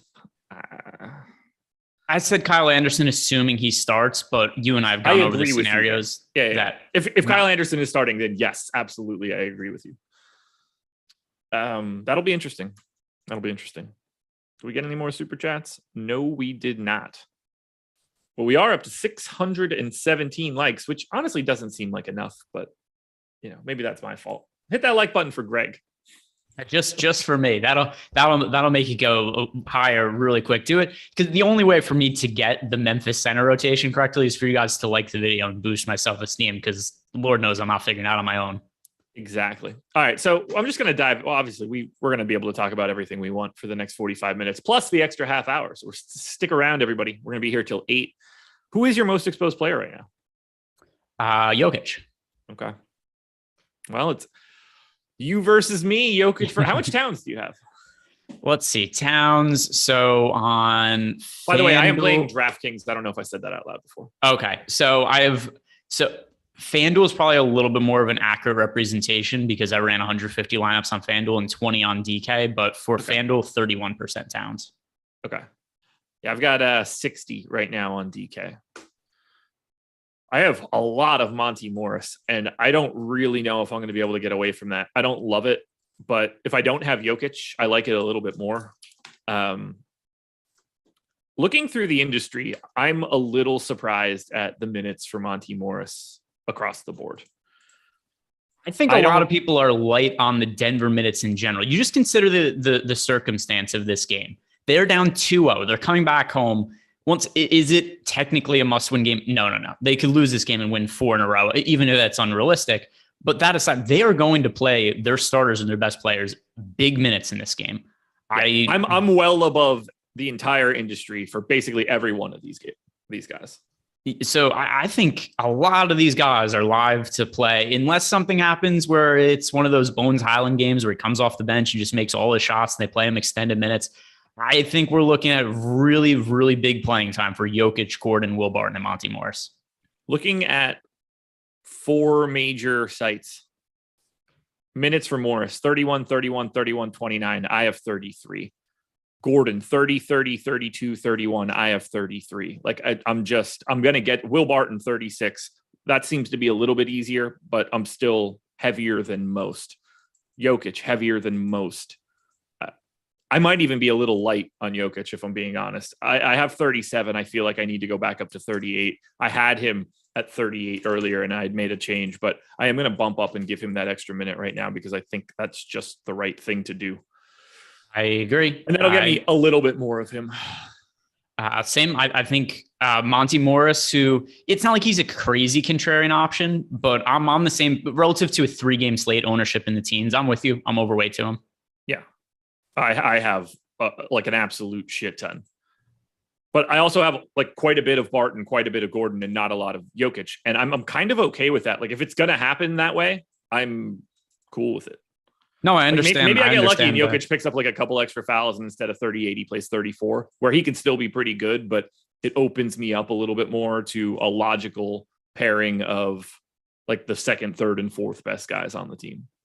Nope. I understand that totally. And even though I'm rostering different guys than you, like I understand the thought process. And if you're trying to figure out, well, what happens if Jokic is only kind of subpar? Somebody else is taking shots for this team and everybody else is fairly cheap. And it's not like these guys are the best basketball players in the world, especially relative to what the other rotations are for NBA teams. But Morris, Gordon, and Barton are all relatively cheap in a scenario where Jokic doesn't have a good game. All righty, we're about 20 minutes in so far. I like these playoff slates because for the most part, and today we're obviously waiting on some news, it's like not a real high stress environment, and it's a welcome change to most of this NBA season. I mean, I do like the late scratches and the all the nonsense, because one thing I have really liked about this playoffs, FanDuel and DraftKings have left up futures odds during the games and players keep getting hurt. And it's not that hard to pick off value where it's like, oh, cool. The Jazz are in a good situation now because Devin Booker might be out the next round. Oh, my Boston Celtics are already invested in. Oh, cool. Now they probably aren't going to have to play against Chris Middleton the next round. I don't know why books are just leaving these lines up when there's injuries happening. I just got to up to like 16% Jokic from where I was. So I'm actually pretty happy about that. You know, he's projected for quite a bit of ownership on DraftKings, but I'm happy to get a little bit of a bump there. Although I guess I should rerun this entire crunch now with my settings as well. So we'll see where we end up. I personally don't know what it's like to fade Jokic, but I imagine it's not pleasant. I imagine it's a butt cheek clencher. Yeah, like I clearly think he's great and he's my highest projected guy from a fantasy points perspective. For some reason, like I just happen to be making different lineups. Who's your inverse Jokic today? Who are you fading that's picking up a ton of ownership? Let's see. What is the most recent run of ownership? I mean, we're going to be on such opposite sides of this, but I just end up being, well, it's not really a fade, but I'm underweight to Towns on DraftKings, a little bit on FanDuel too, because I said the run I had before I had 30%. He's projected for 41% on FanDuel. DK is projected for 35%. That's also a number I'm under, but not necessarily making him a fade. Let's see. Who are some of the other guys that are just really, really popular today? I've been lighter on, I'm underweight to Bogdanovich, but not crazy underweight. Let's see, Dorian Finney-Smith. I feel like I'm underweight to, nope, I'm not that underweight to him either. I think Dinwiddie might be the guy for me. Okay. Yeah, on DraftKings and FanDuel, Dinwiddie. He's 7,300. He's up to 30% ownership right now on DK. On FanDuel, Dinwiddie is at 7,000, projected for 40% ownership. It's clear that he's going to get a lot of usage because we've got Luke out. But now this game is going on the road. It's going to be played in Utah. Utah's a pretty big favorite. While there's a path to upside for Dinwiddie, I think he's close to appropriately priced now, and he's just getting crazy amounts of ownership. I'm about neutral to Dinwiddie. My biggest fades right now, Jokic, obviously, Desmond Bain, which I don't love, but I'm hoping that I just make it up by it being a Brooks day. Brandon Clark, I'm pretty aggressively underweight to. And the other one that I don't like, and I don't really know what to do with this one, and I hate it. I don't have John Morant. Let me see. Where am I at on Morant isn't like insanely popular like other plays on the slate. Right. I'm definitely underweight to him, but it's hard to be like insanely underweight to somebody who just isn't all that popular for a 3-game slate. But I'm pretty sure. I'm just uploading my lineups right now, and then I'll check what my exposures are. But I'm pretty sure I'm underweight to him as well. Abel Ramos with the super chat. I don't know which site, which makes this question incredibly difficult, but who will be more owned, Brunson or Mitchell? I'm pretty sure it's Mitchell on both sites. Yeah, I mean, right now it's Mitchell on DraftKings. You can speak to Fanduel. It's Mitchell on Fanduel as well. There you go. It's Mitchell. I've got my aggressive focus on Twitter right now. Vanderbilt still starting for Minnesota. I thought it was possible that we saw that become someone that isn't Jared Vanderbilt. I also think it's possible that we start to see Jared Vanderbilt as the backup 5 in this series. So keep your eyes on that moving forward. I know people are thinking like he might be playing his way out of the rotation. I think he might be playing his way into a different position altogether. But either way, Eddie in chat, core guys for a DK GPP if I'm fading Jokic. You might as well just ask me the question of who do you have? I'm the wrong person to ask about what to do when fading Jokic. I've never experienced such things. I mean, Towns for me becomes a very natural option. I'm pretty heavy on Donovan Mitchell. If you're not going to Jokic and you think the game stays competitive, then you want to be getting to some combination of Monty Morris, Aaron Gordon, Will Barton, in my opinion. I like Rudy Gobert as well. So I'm quite a bit over the field on Rudy Gobert and Towns at the expense of Nikola Jokic. And I think that's really the only way that you can do it. Yeah, Gobert and Towns both make sense. And then for me, my second most roster play on Denver is Monty Morris. There we go. I'm just like, I can't stop staring at my like NBA DFS, NBA newsbreakers, beat writers columns, just desperately waiting to see that the Grizzlies are starting John Conchar. I'm sure it'll be something just totally absurd. It's going to be, we've seen these situations before. You and I have been like, oh, who are the Raptors going to start with these guys out? And then it's something that neither of us could have possibly fathomed. Yeah, I'm ready for that as well. They're starting like their mascot or something ridiculous. Yeah. It's incredible. It's incredible. All right. 6:55, 35 minutes to go. We have no shows after this. So I can't promote anything other than watch everything that comes up tomorrow, because we'll have a full Friday. Contrary to what you heard at the beginning of this entire stream, there is basketball tomorrow. Laffy was just like, oh, there's no games tomorrow. We're just off. Like, that's a real thing in the first round of the playoffs. So no, there are basketball games tomorrow, and we will have content for all of them. We do have free content for you today. NBA ownership projections, very valuable. And so for questions like who's going to be more owned, go ahead and navigate yourself to awesemo.com and check those out. You don't even have to give us the super chat, although we do appreciate it. Abel Ramos. MLB player projections are also free. And if you're playing NHL, top stacks are free. Who is your least exposed team right now? All right. So let's see. Least exposed team. Oh, it's the Warriors. Yes. And same for me. Not even like, I basically don't have them. And by the way, speaking of teams that are hard to predict, the only reason the Warriors backcourt rotation isn't the hardest thing to predict on this slate is because we have the Memphis frontcourt rotation. But I don't know what Steph Curry's minutes are going to look like at all. And I thought he was going to get back into the starting lineup last game. He didn't. And they've been going well with him coming off the bench. Obviously, long term, Steph Curry's going to start and he's not going to come off the bench. But I thought he was going to see at least a big uptick in minutes last game, and he went from playing 22 minutes to 23. There's a very, very wide range of outcomes with Steph Curry's minutes, and it is such a big trickle-down effect of everybody else on the team, because the more minutes Steph Curry plays, the less minutes Jordan Poole plays, but also the less usage is available for other guys.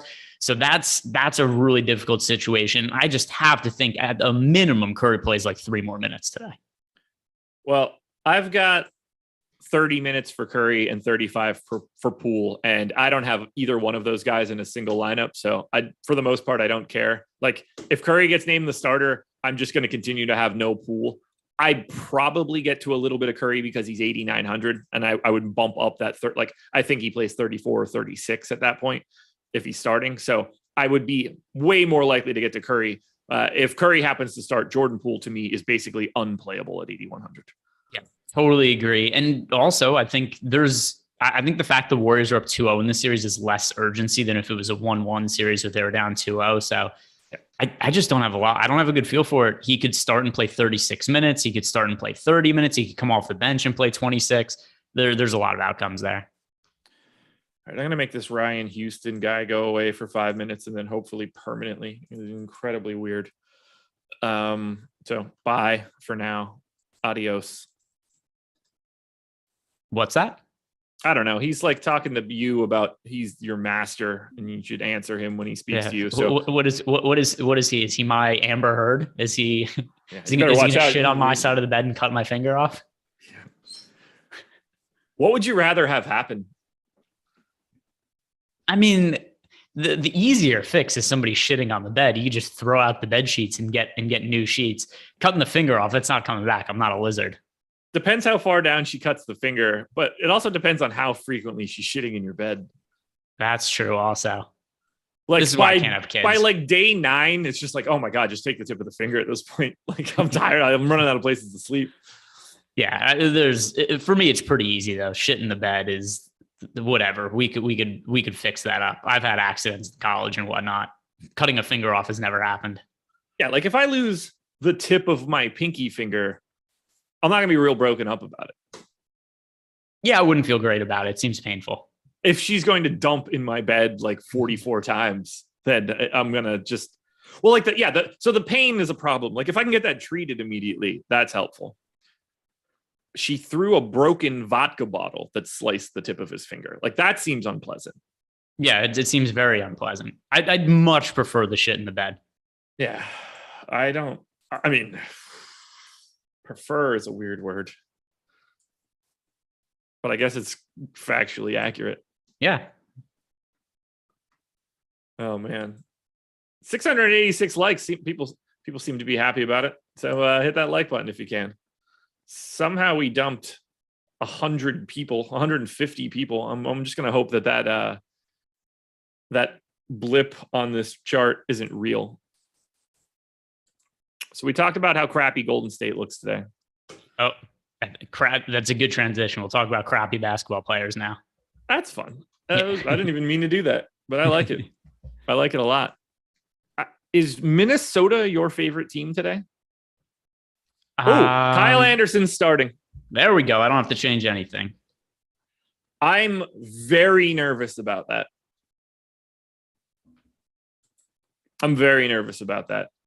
I feel good. It makes me. I'll tell you this much. It makes me love having a lot of Towns now.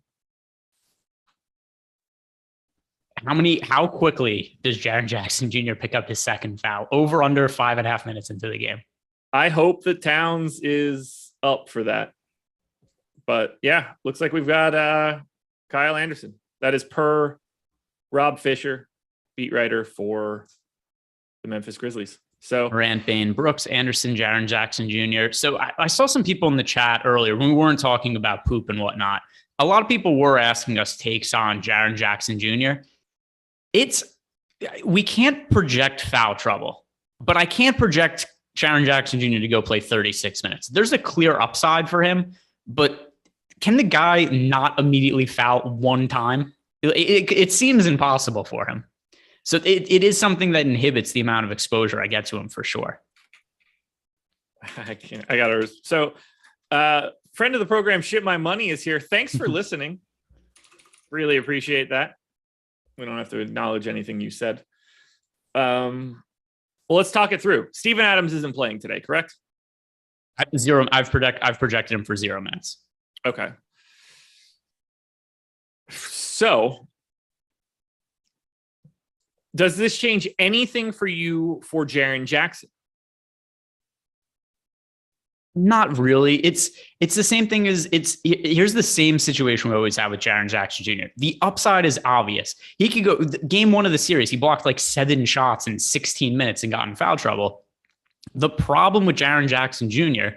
is the minutes are so all over the place because he has an incredibly difficult time not fouling dudes. And then the other thing too is this is a situation where maybe the most prone he could possibly be to foul trouble. He's now going to be the only big man on the court guarding Karl-Anthony Towns.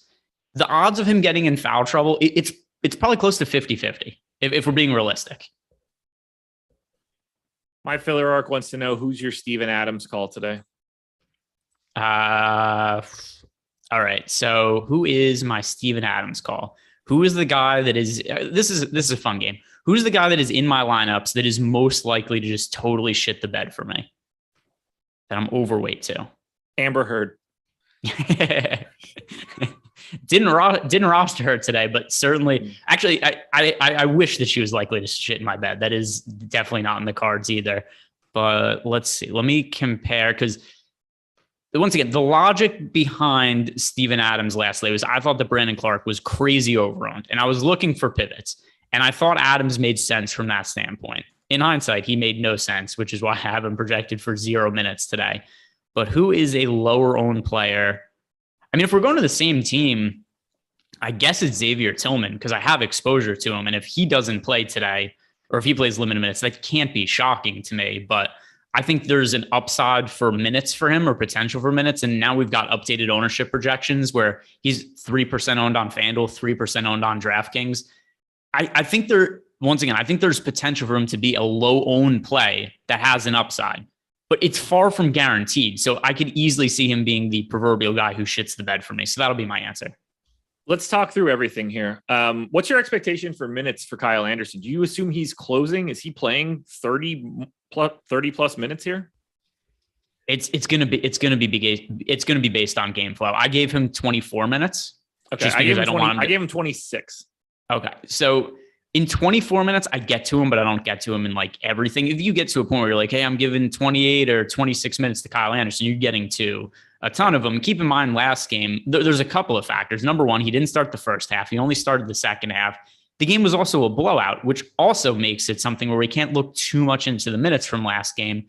He ended up playing 18 and a half last game. I feel comfortable at 24. He's the upside to play more. I think he's a really good value play. Before we had Michael McKinney's question on FanDuel about best value plays for cash games, I would certainly play Kyle Anderson in cash games because he's starting. But in terms of minutes expectation, once again, I think it's a little tricky because it's also going to depend on foul trouble for guys like Jaron Jackson Jr. Yep. What are you doing with the minutes for Clark and Tillman? So I guess, what do you have? Because you're not really making any changes now.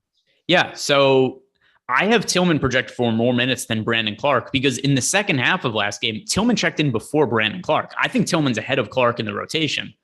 I don't say it with 100% certainty, but it is what we saw in the second half of last game. Oh, man.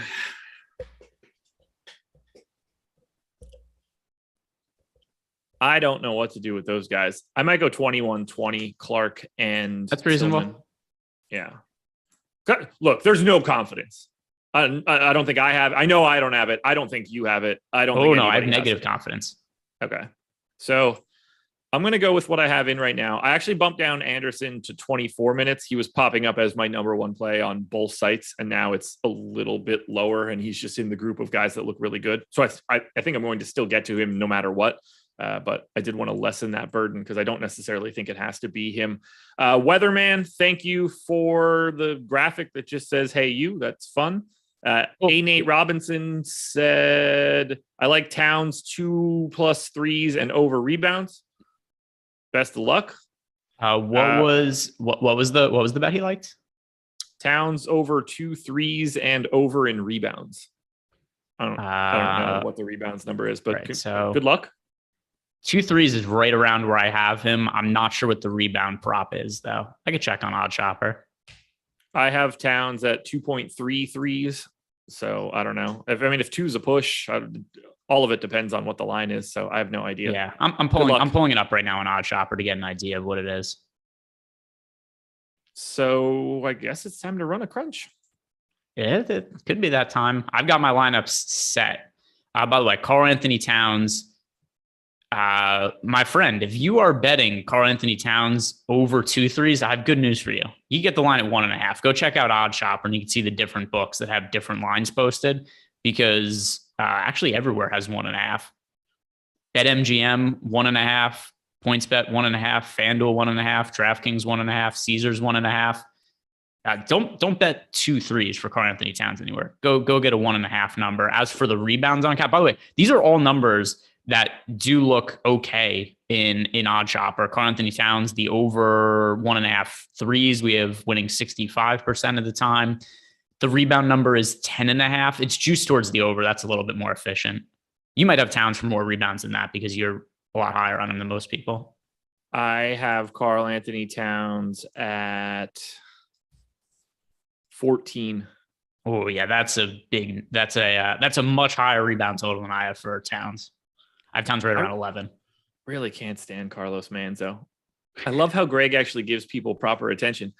A man sent in a super chat and didn't ask a question. He just told us what he liked. What do you want me to do with that? He's not asking me if I like it. What would you describe? So the weatherman, because this was a debate the other day. People were because he gave us the super chat the other day, and people didn't like that I called it an emoji. I think it is it like another emoji, but it's got like a big different beginning. It's called a sticker, and I believe whatever. It's a pair. I'm with you. All right, cool. I don't know what I would have called it, but I probably wouldn't have called it a sticker. That much I can tell you. Yeah, I called it emoji, and everybody thought I was the biggest idiot ever. For me, like, that's not an emoji. I'm like, what is it? It's like a pair twerking or something. Yeah. Jeff Williams, Jokic, Brunson, or Morant, Towns. Oh, goddamn, Jeff. And McDaniels or Tillman. Okay. Find that so super I chat so could you can see it this. too. Yeah. So Jokic, Brunson, or Morant, Towns. So this is tough because I like Jokic more than Towns. You like Towns more than Jokic. Yeah. But I also like Morant more than Brunson. I'm not super high on Brunson today, but I love Jokic. I prefer Tillman to McDaniels. So I prefer Tillman to McDaniels as well, and I would go Morant, Towns there. I'm going to say Morant, Towns just for the correlation. You have a chance for a really high scoring game that could be competitive and less correlation with Jokic, Brunson. That'll be the tiebreaker for me, the correlation between Morant and Towns. Abel Ramos wants to know if Otto Porter has a breakout game in 24 minutes on DraftKings. Not somebody I'm going to. Let's see. I mean, you and I both talked about how we think Golden State's the worst team to get to, so I can't imagine either one of us has much Otto Porter. I don't. Last slate, I thought he could be worth playing as kind of a flyer. Here's an issue with Otto Porter. With Steph Curry coming off the bench, there ain't that much usage available to the other bench guys. No, not at all. Not to mention all of the starters are going to be playing big, like relatively big minutes. There's also less bench minutes going to those types of guys to begin with. Weatherman with another emoji with sunglasses going on a big emoji, and he's standing all grumpy. So I don't know what that is, but thank you. I think it's supposed to be you. Is that me? I don't know, maybe it's me. I don't wear that kind of sunglasses. This is the best I could do. All right, let's see. That crunch is done. My cutoff is 284. That can't be right. My cutoff is 280. Okay. That's good. Good to know. I'm really curious to see what I'm going to end up with here now that everything is different with Anderson. Like it's going to change literally everything for me. I think. To circle back on Michael McKinney's question before, would you agree now for cash games, Kyle Anderson for sure and Fanduel cash? Yeah, absolutely. While you're updating that, we do have some questions in the Discord channel that I could answer while you're taking a second to hit me with run your lineup. So over in Discord, some of the questions we have first from Jay Metz. Is there a rule against stacking 4 Grizzly starters on Fanduel main GPP? I mean, I have some lineups looking through. I have lineups with 4 Grizzlies players. There's so many Memphis players that are just not properly priced on Fanduel. If you have some lineups that have Dylan Brooks, Desmond Bain, Kyle Anderson, and then say like a Tillman or John Morant or whatever, I don't think it's an issue for this slate. It's not something I've regularly had, but for this particular slate, there's so many Memphis guys that are egregiously priced. I think 4 Memphis players is not problematic for today. Do you have an issue with that for Fanduel specific? No, not at all. Not at all. I mean, I at that point, I'm going to want to get Minnesota on the back end of it too. Like if you're playing 4 Memphis guys and you don't have Minnesota in your lineup, I think that's wrong because you're just not going to get enough playing time for 4 guys to go crazy like that. You're kind of basically like crossing your fingers for a shootout. Yeah, but I do. In general, there's a lot of good value on Memphis, and I mean the price is particularly $5,400 for Desmond Bain, $5,100 for Dylan Brooks, Kyle Anderson starting for cheap. It's just incorrect salaries. Next question we have is from Governaut. It's a 2v2 for a DK GPP, Dorian Finney-Smith and Patrick Beverley, or Desmond Bain and Brandon Clark for DraftKings. The first one.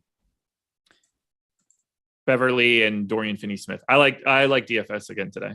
Yeah, I have quite a bit of exposure to both DFS and Beverly. I've been so wrong on Clark this series, but I'm a little bit underweight to him again. We've got another question on Premium Discord channel from The Process.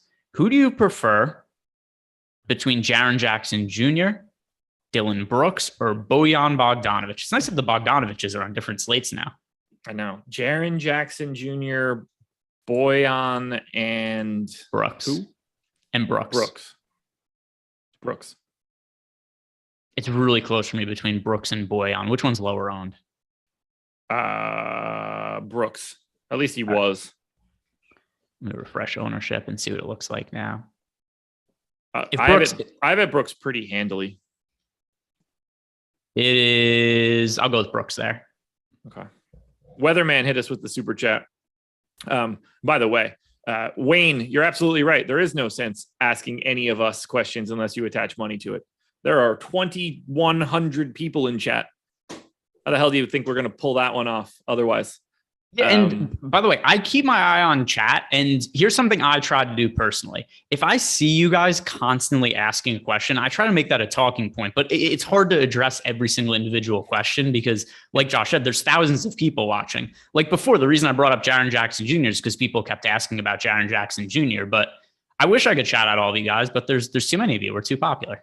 Every single question that can get asked is going to get asked in our chat. We can't answer an infinite number of questions. That's why we have Awesemo.com. Go sign up. The answers are in the projections table. All right, Weatherman, real super chat now. Donovan Mitchell or Anthony Edwards in the DK GPP? Donovan Mitchell.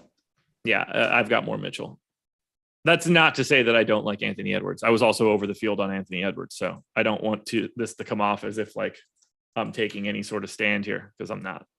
I think it's funny that Edwards has become a popular play over 8K when people were like outraged when anybody wanted to play him for 6,500 2 weeks ago.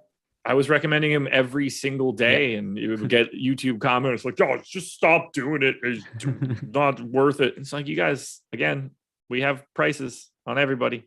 Yeah, Ben and Anthony. Now he's 8,800 on Fanduel, and people are all going to play him, clamoring for it. Ben Anthony, 3v3. Do you see it? We don't know which site. So constant reminder, please let us know which site you're talking about when you ask questions. It's really hard to answer when it could be anything. This one has to be DraftKings, though, I think. I mean, the answer should be neither of them. You shouldn't be playing any lineups with John Conchar specifically, who is not a part of anything that's happening, or Tyus Jones. Ben, you need to throw both of those lineups in the garbage, but you can only play the second group. So the reason this has to be a DraftKings question is because in what other situation is he comparing Karl Anthony Towns and like Mitchell and Dorian Finney-Smith? So just because of the position flexibility, it has to be DK. But dear Lord, Ben Anthony, Jordan Poole, I don't like him as an option today. John Conchar, can't like him. Now watch Conchar be the random Memphis guy that just ends up being like, hey, John Conchar is playing backup whatever minutes for no reason whatsoever. But yeah, it's the second combination, Dorian Finney-Smith, Donovan Mitchell, and Tyus Jones. But I don't like Tyus Jones either. Right. Yeah. The answer is neither. C McMahon 07, DK 20 max GPP, lock 2 players or 50% max all plays. Neither. Yeah, I don't know why those have to be the two options. Like those are two kind of unrelated circumstances. Is he asking for 2 players with Woodlock, or I mean, just kind of that's like I'm taking it as a strategy question, at which point I would do neither of those two things. Yeah, it's something I don't think I've ever done that. No, same. Jermaine Dorsey sent in a super chat and then asked a question of how many Mavs in showdown for both sites. Anywhere between 1 and 4 or 1 and 5, depending on which site you're playing on.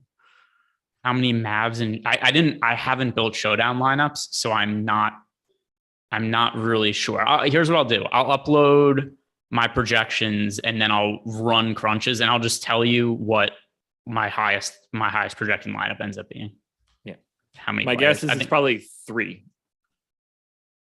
Because that's just how life works. Yeah, the safe guess is 3 and 3. Yeah. Odds, Christopher Campbell. I hope this is a troll question. If not, I would like to give you your $2 back because you're going to lose all your entries. Odds, McLaughlin, Bertans, and Toscano are all in optimal. 0. All the odds that all of them are optimal. I think the odds that any one of them is in the optimal is 0. The odds of the moon crashing into my house are higher tonight. The odds of Amber Heard shitting in my bed are higher tonight. I was trying to get it out, but my bad. It was a rush to that joke. You had to. Yeah. One of us had to get it. That's for sure. Yeah. The answer is 0 for any one of those individual guys, as far as I'm concerned. The Goody 23-23. Any interest in Adams tonight? To me, he's completely unplayable. I have him projected for 0 minutes, and I don't feel bad about that at all. No, same.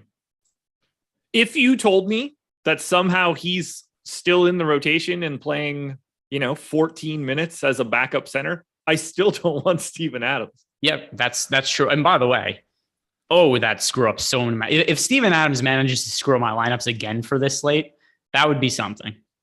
Because I haven't projected. I don't think he'll matter to me, even if he plays. Well, I mean, but if he plays, it impacts, like Jaron Jackson Jr. It impacts some of the Tillman shares. It would impact Brandon Clark. So it would still matter. By the way, my optimal lineup has 1 player from Dallas in it. There you go. I said 1 or 5. Yeah. Kyle Anderson is now my most exposed player on DraftKings. There you go. I don't hate it. No, I mean, he's 4,300. Like, it doesn't take much. Towns is still 2, Donovan Mitchell 3, Rudy Gobert 4.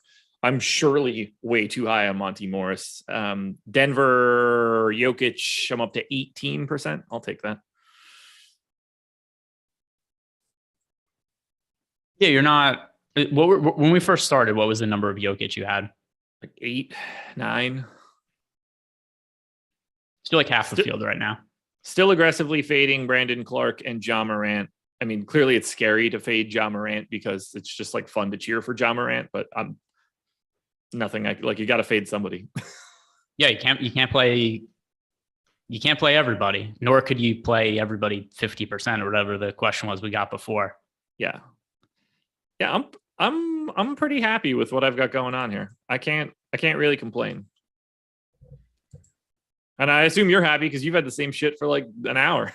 Yeah, is Kyle Anderson. Once Kyle Anderson was starting, I'm like, cool, I'm set. I don't have to change anything. We got the ownership update. Nothing really changed there. I feel good. I feel good about my lineups. I'm happy I don't have to play Steven Adams today. I'm just happy I'm playing today. I've played so little over the past few weeks. It's nice to just be home and be like ready to do this and just like active.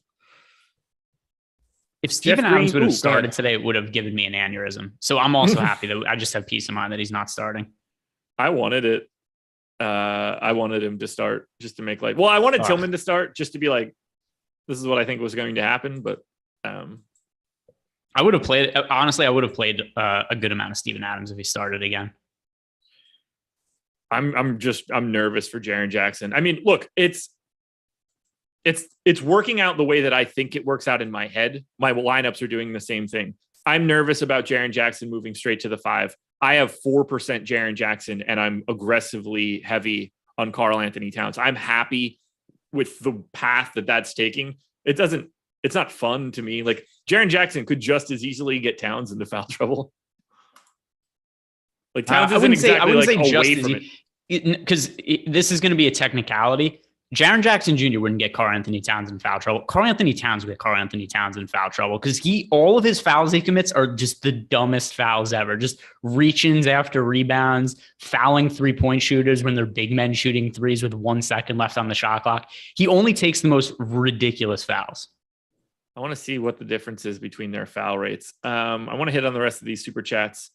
Ben Anthony said Eric will be playing Conchar tonight at a high amount. That one's probably more for you than for me. It's I'll text him. I'm sure that's not true though. Okay. And then Demetrius Johnson, shout out to Mighty Mouse. Would you guys fade all Mavs in favor of first game? No. No, so the Mavs are not a team that, well, actually, I was going to say they're not a team I'm getting a lot of exposure to, but I like DFS and Reggie Bullock today. So no, don't fade them. Yeah. Like anytime there's a question that is just like an extreme stance, the answer is no. Like no person ever should, if you ever get DFS advice where somebody's just like, yeah, just fade all of one team. That's never like it's never the answer. It can be the answer. Like you can make a lineup without anybody from Dallas and like it could still be a good lineup, but I would never give that sort of advice. Not on a 3-game slate. Now, with that said, I have very minimal exposure to the Warriors, but doesn't mean it's an outright fade. Right.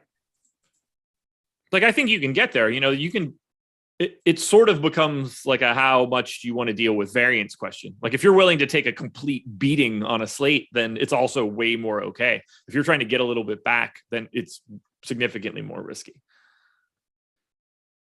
Abel Ramos again, can you play Beasley with Russell if it's and Edwards? That's not a combination that I would be like super excited to have a lot of. I also assume that I basically don't have, like I have 10% Beasley. If it's or, then yes, 100%. And probably isn't the best allocation of those guys.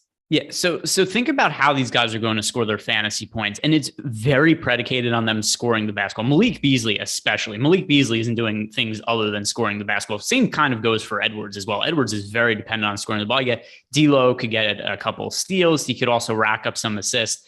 The odds of all three of those guys going off at the same time, it's not quite the low probability of Amber Heard shitting in my bed tonight, but it's low. I have 2 of my 150 that has all 3 of those guys, which is actually more than I would have expected. Let's see. 0 for me. I don't have a Golden State guy above 10%. I don't have a Golden State guy other than Klay Thompson above 3%. Klay on so it's going to be different because I know you're talking about DraftKings, but Klay on Fanduel at 6,200. That's a very, very playable price point. Otto Porter at 4K on Fanduel. That's somebody that ends up getting into my lineups more than 10%. Wiggins at 5,900 gets into more than 10%. But it's not like these. Oh, also Draymond Green, also much more favorable scoring from on Fanduel because of the defensive stats than over on DK. Him at 6,700. But once again, it's still a very low priority team. The team I get the least amount of exposure to today. Yeah, I have 14% aggregate ownership going to the Golden State Warriors. My next closest team is Dallas at 124%. So basically the answer to that, should I fade the Mavs for game 1? My answer is no, you should fade the Warriors. Yeah. Because that's basically what I'm doing. If you were picking a team that's actually the Warriors player I have the most exposure to on DK is Gary Payton. There you go. And it's not a lot of exposure to Gary Payton either. That's your Jokic corollary right there. Yeah, more or less. Oliver Klozoff. I see what you did there. Clark or Monty Morris in a DK GPP. Thanks, cuties. I mean, it's so much Monty Morris for me. It's insane. It is for me as well. And I get it. People are going to roster Brandon Clark and everybody's going to get in foul trouble and he's going to get there again, potentially. But Brandon Clark's minutes have been very predicated on foul trouble so far this series. If Jaron Jackson Jr. doesn't get in foul trouble, if Steven Adams doesn't get in foul trouble, I just don't know what the minutes for Brandon Clark looks like. He's a good points per minute fantasy producer for sure.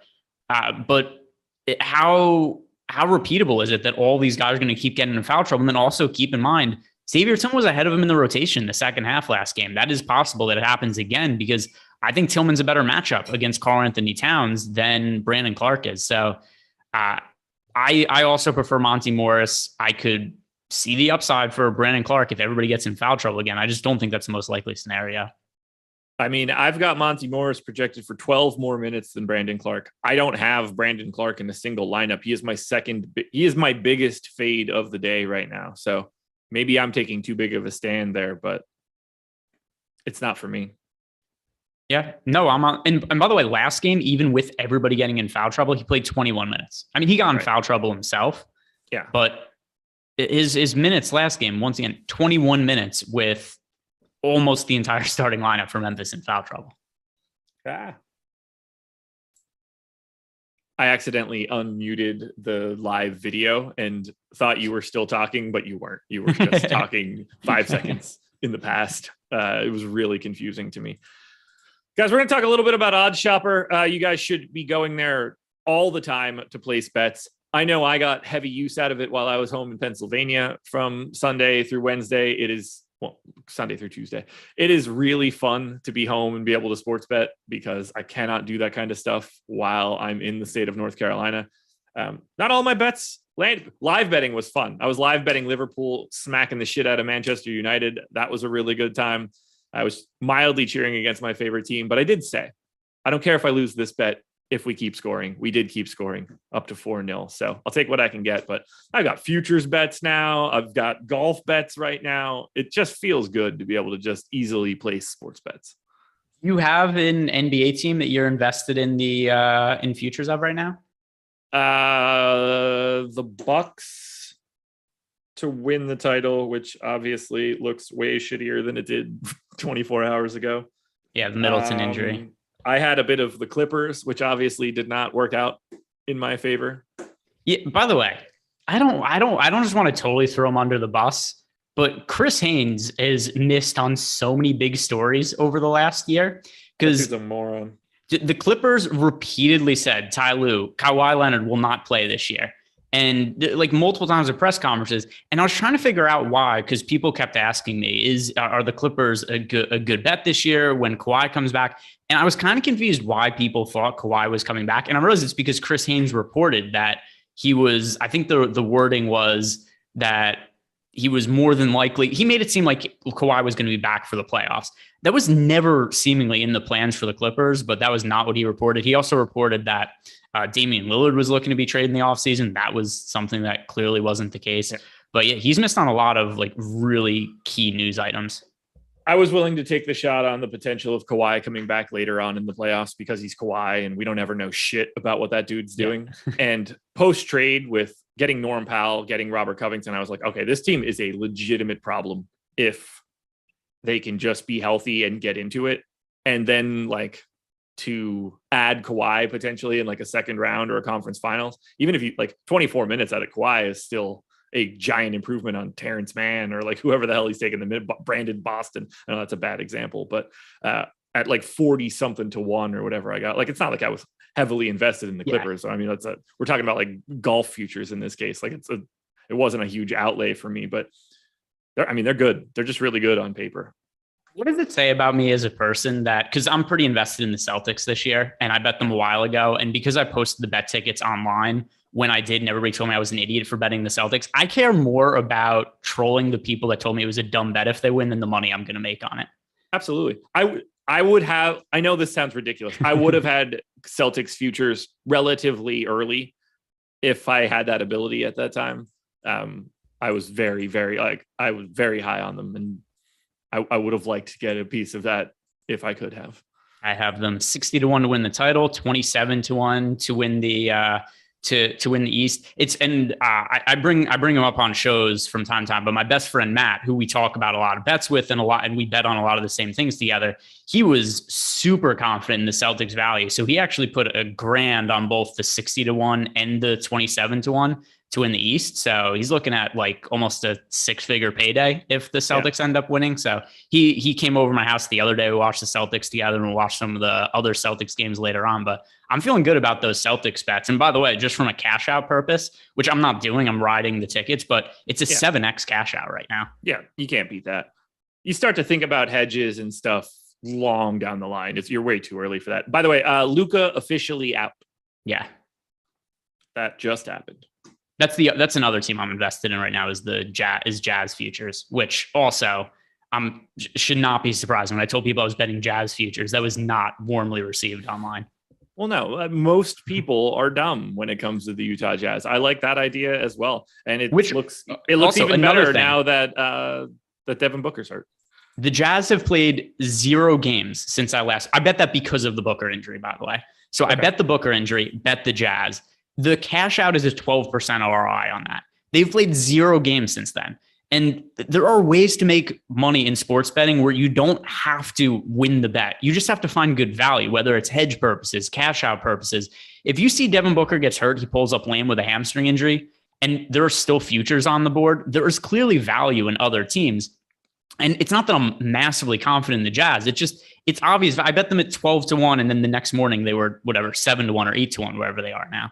So you don't have to bet on the thing you think is the most likely outcome. Just kind of know, like with DFS purposes, if a starter is ruled out and then the backup is in at min price starting, it doesn't mean you think he's a great basketball player, but he's a good value. It's the same kind of concept.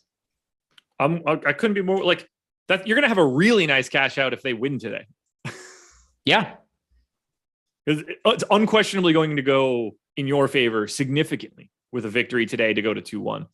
And another thing too is if Booker misses the next round of the playoffs and it's Jazz versus Suns and the Suns don't have Devin Booker, I might favor the Jazz in that series anyway.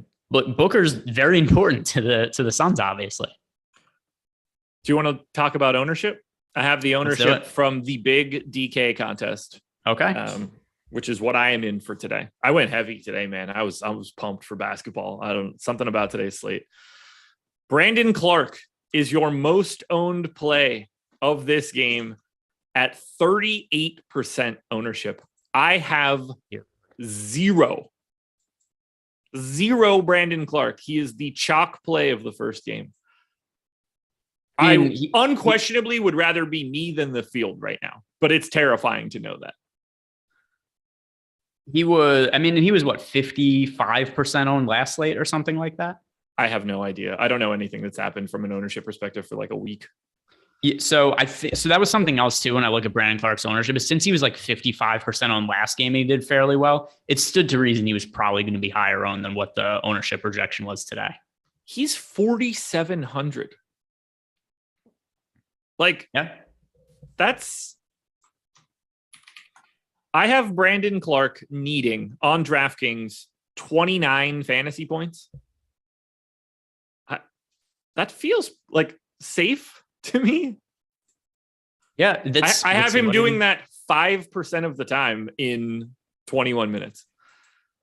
First 2 games of the series, he scored. So the first game, he had a ceiling game. He went and scored 36.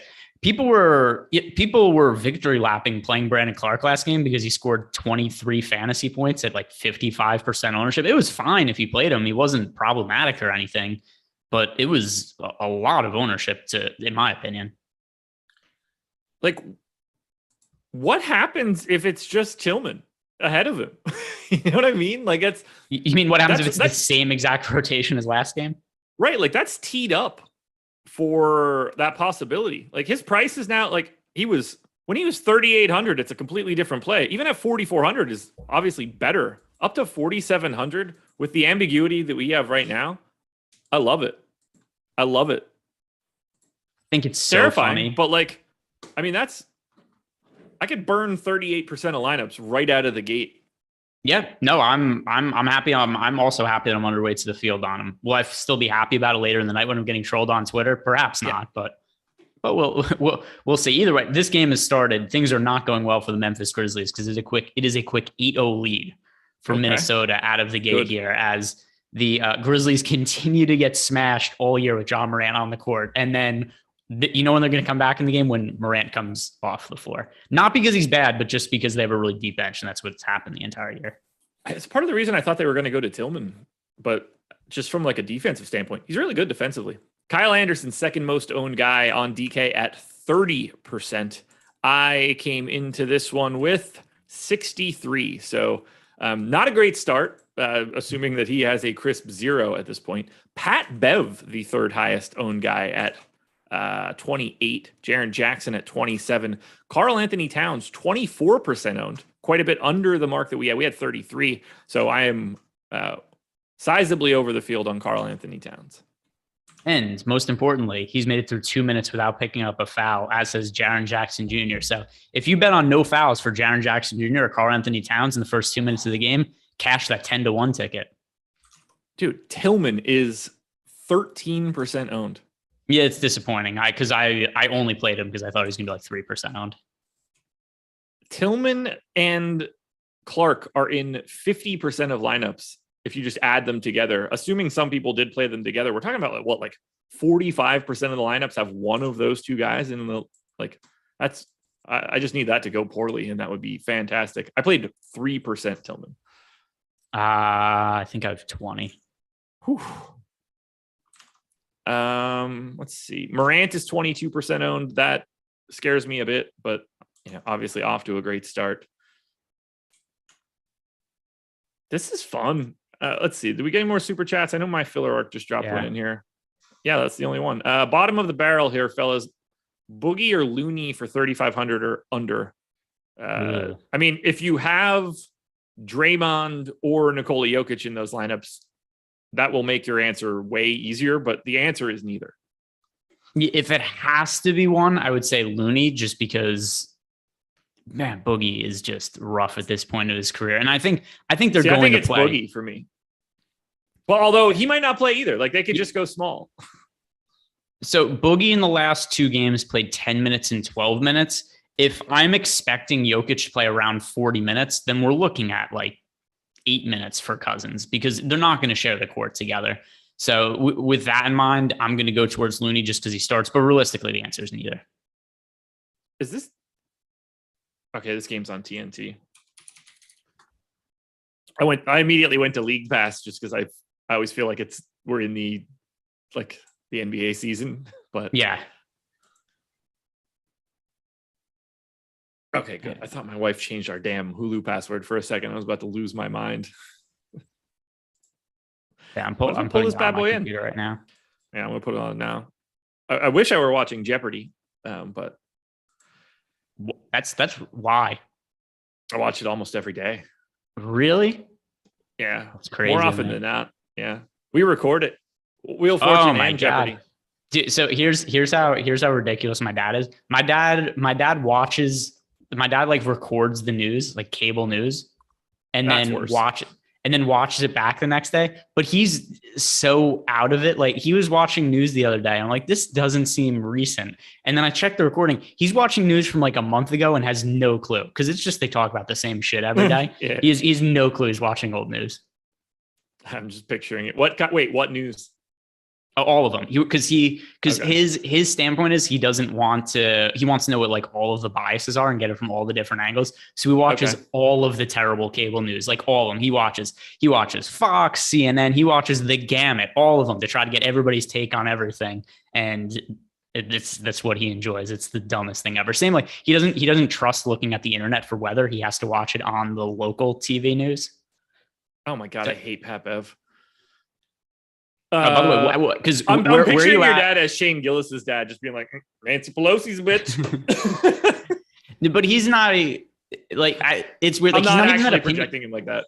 Yeah, he's not even like opinionated on all that stuff. Really, he just likes to get like, I don't know why. He just, if I sit in the room and like that stuff is on TV, we're just going through, like, it makes me physically sick. I'm like, this is so dumb.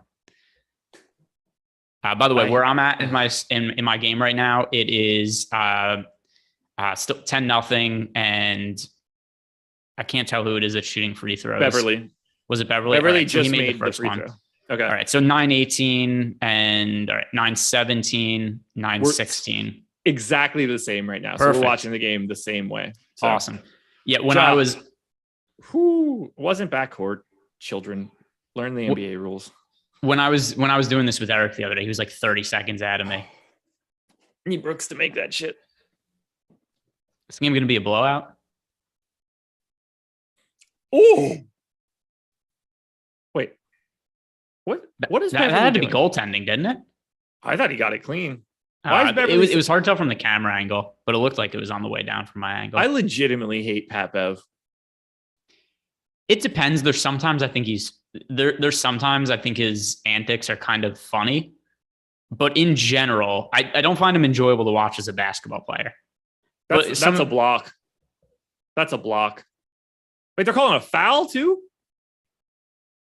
Yeah, they didn't. They just called a foul. I don't know if the foul. It's hard to tell who the fouls are on without sound on, but yeah. I'll go to the play-by-play and see who they. Yeah, they should add that to the bot, like underneath where it says first 8:55:24. It should just say like Morant -1 personal foul. So it wasn't the foul was I guess on the body on Morant, and then it was clean for what the how I don't know how Kyle Anderson fell there. Has there ever been a more apt nickname than Slow-Mo for Kyle Anderson?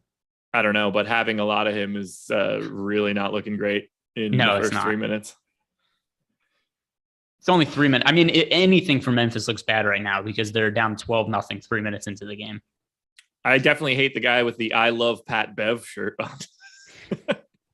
They just zoomed in on. I feel like somehow the audio overlords looked into that one. Oh, there's a bucket. They're on the board. Desmond Bain. Now. You know who probably wears an I love Pat Bev shirt? Patrick Beverly. Yeah. Somehow you're 2 seconds ahead of me now. Yeah, that's weird. I don't know how that happened. Neither do I. I don't like it.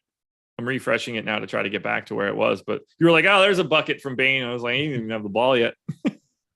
13, 12, 11, 10, 9, 8. Oh, now you're ahead of me. Okay, good. That's fine. That's fine. Stupid streaming. I know. I'm happy to be ahead of you, though. What channel Patrick Beverly has been since we've started watching, Patrick Beverly has hit the ground at the end of every single possession. I wish he would continue not to get hit up. the ground. Yeah. Howdy. That one's not going to get cleared, I don't think. Oh, man. Check the YouTube chat. They're swarming Ja. He can't. Oh, Bain again. There it is. 6 for Bain. Which you know what it is? Not great. Changing my tabs between the stream and then the YouTube chat. I think that delays it a little bit. Oh, make that. Towns. Morant. Ooh, Ja's got 2. That's 2 on Morant. Here comes Tyus Jones. All right, here it is. Here comes the Tyus Jones. But this is going to be hilarious when Memphis gets back in the game without Ja Morant on the court. The on-off court numbers for Morant this year are it's the most ridiculous thing I've ever seen.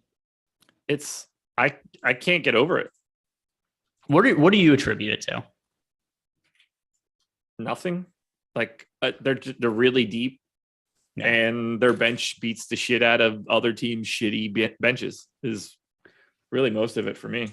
I think Memphis is much better set up as a regular season team than a postseason team, just because depth means so much less in the postseason. Because what's the benefit of like, hey, we have a really good 10th man in the playoffs when teams are generally playing, 8-man rotations or so. The other thing also is, even though Morant is clearly a good player, and I'm not going to say anything to the contrary of that, he's going to be an all-NBA player. I don't know that necessarily he should be all-NBA, but I don't have an issue with it either. I do think he's a little bit overrated by the public because the things he's really good at and the highlights are things that people really value. And his downfall, stuff like high turnover rate and stuff like him being a poor defensive player, stuff that the majority of the public doesn't really give a shit about. So I do think he's a little bit overrated, even if I do think that he's much better than what some of the on-off court numbers might show. Yeah, I mean, the defense is bad. There's no way around that one. And for the most part, it's never going to get any better, or at least I don't expect it to ever get any better. Get in there. There we go. Slow-mo. By the way, that could not have developed any slower. No. How old is he? 21? Ja? 22? 22? Something like that. He's very young. To have 58% true shooting and his assist rate is obviously exceptional at that age. He turns if he 23 turns that 34% shooting from 3 to like 36 moving forward, it's such a massive increase for him. But I mean, he just needs to work as much as he can on defense. He needs to just watch Steph Curry play defense. Yeah, Curry's not a bad defender. No, he does as much as he possibly can with his frame. Like there's an upper bound to being the size of those guys from a defensive standpoint. It's just Trae Young is always going to be an abomination on defense. Yeah, but you can be Morant. Smart too. And Trae just doesn't seem like he wants to participate in defense at all. No. If I'm Ja, I'm watching everything that Steph does. Yeah, Trae Young, they just sick him on like Isaac Okoro when they're playing against the Cavs, and he still gets beat on backdoor cuts all the time and just gives up easy layups. I'll give it up to Slow-Mo, man. Is that on Towns?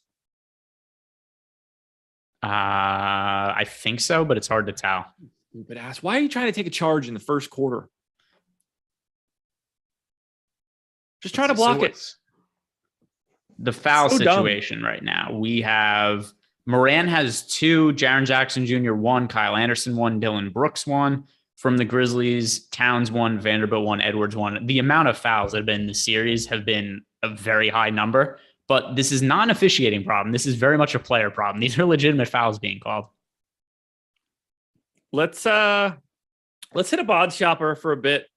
Let's see what some of the highest projected props are for right now. We'll see big X ROIs, and let's bounce them off each other. What do you think? Do it.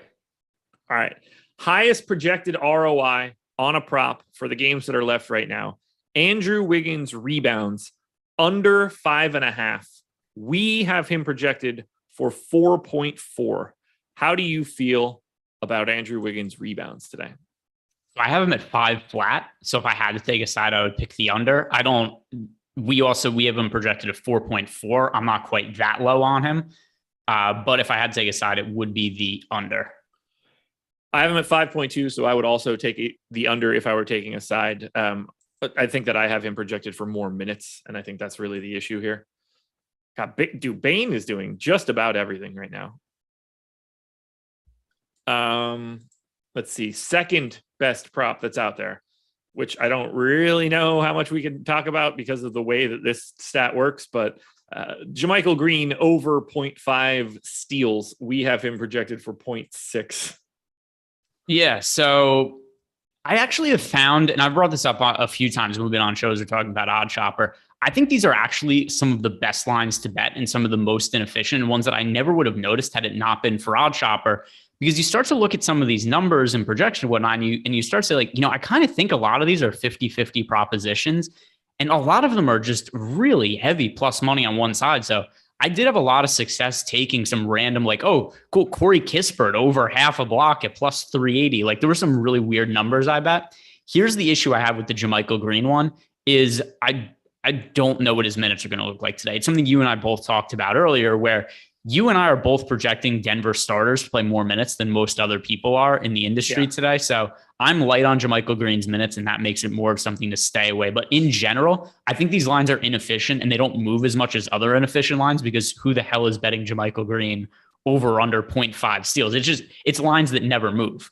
Yeah, I would like to have bet that one in particular.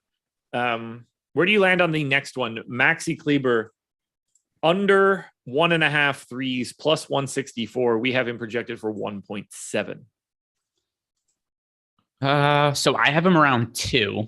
Same. And I think this would be a stay away for me. Yeah, it's a stay away. It is pretty heavy plus money on the under. I know that there's a lot of variability with Maxi's minutes. Game 1, he didn't play very much. Game 2, he played better and got extended run. But this one's going to be more of a stay away for me. Okay. Ugh. Wait, who is that? Okay, that's Bain.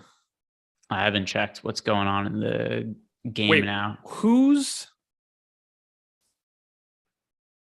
on the floor right now for Memphis? Memphis right now, I don't know because I was looking down. I'm sure it's something stupid. Yeah. Oh, they have Tillman in now. So there we go. So, Tillman in the rotation ahead of Brandon Clark. Let's go. Yeah, that's what I was trying to say. Like I didn't see Clark and I thought I saw Tillman, but everybody kept moving. Yeah, and they have Zaire Williams in the rotation ahead of Clark also, because they easily could have played a Zaire Williams, or a Brandon Clark, Xavier Tillman front court, and they're like, no, we're going with Tillman and Zaire Williams. So there we go. Yeah, well, that's awesome for everybody that's owning Brandon Clark at astronomical ownership. Clark is checking in right now per Ryan in chat. Let me try to. He's at the scorer's table. Coming in for Anderson, I'm guessing. They're not going to play. They're not going to play Tillman and Clark alongside each other, right? No, they could.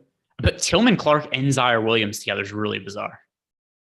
And yeah, I don't know. I'm think that's a foul. I'm thinking Tillman might be coming right back off the floor here, or maybe he's coming for Zaire, who just made a 3, so maybe not. Well, Zaire just checked in also. Tillman's been in for 2 minutes. Zaire Williams has been in for 1. Yeah, I mean, I guess he's coming in for slow-mo, but that seems like a really weird everything. Like, am I crazy?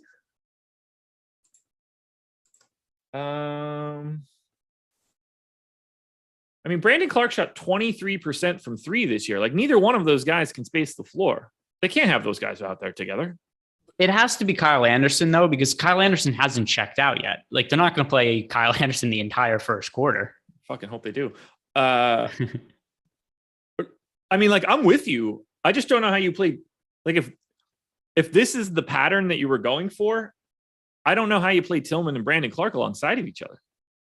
Dude, they're going to be... So the lineup they're going to have out there is going to be Tyus Williams, Bain. So Williams, Tillman, and Clark then? That's a pretty shitty 5 for a playoff game. Right. Yeah, I'm not entirely sure what the rotation is here.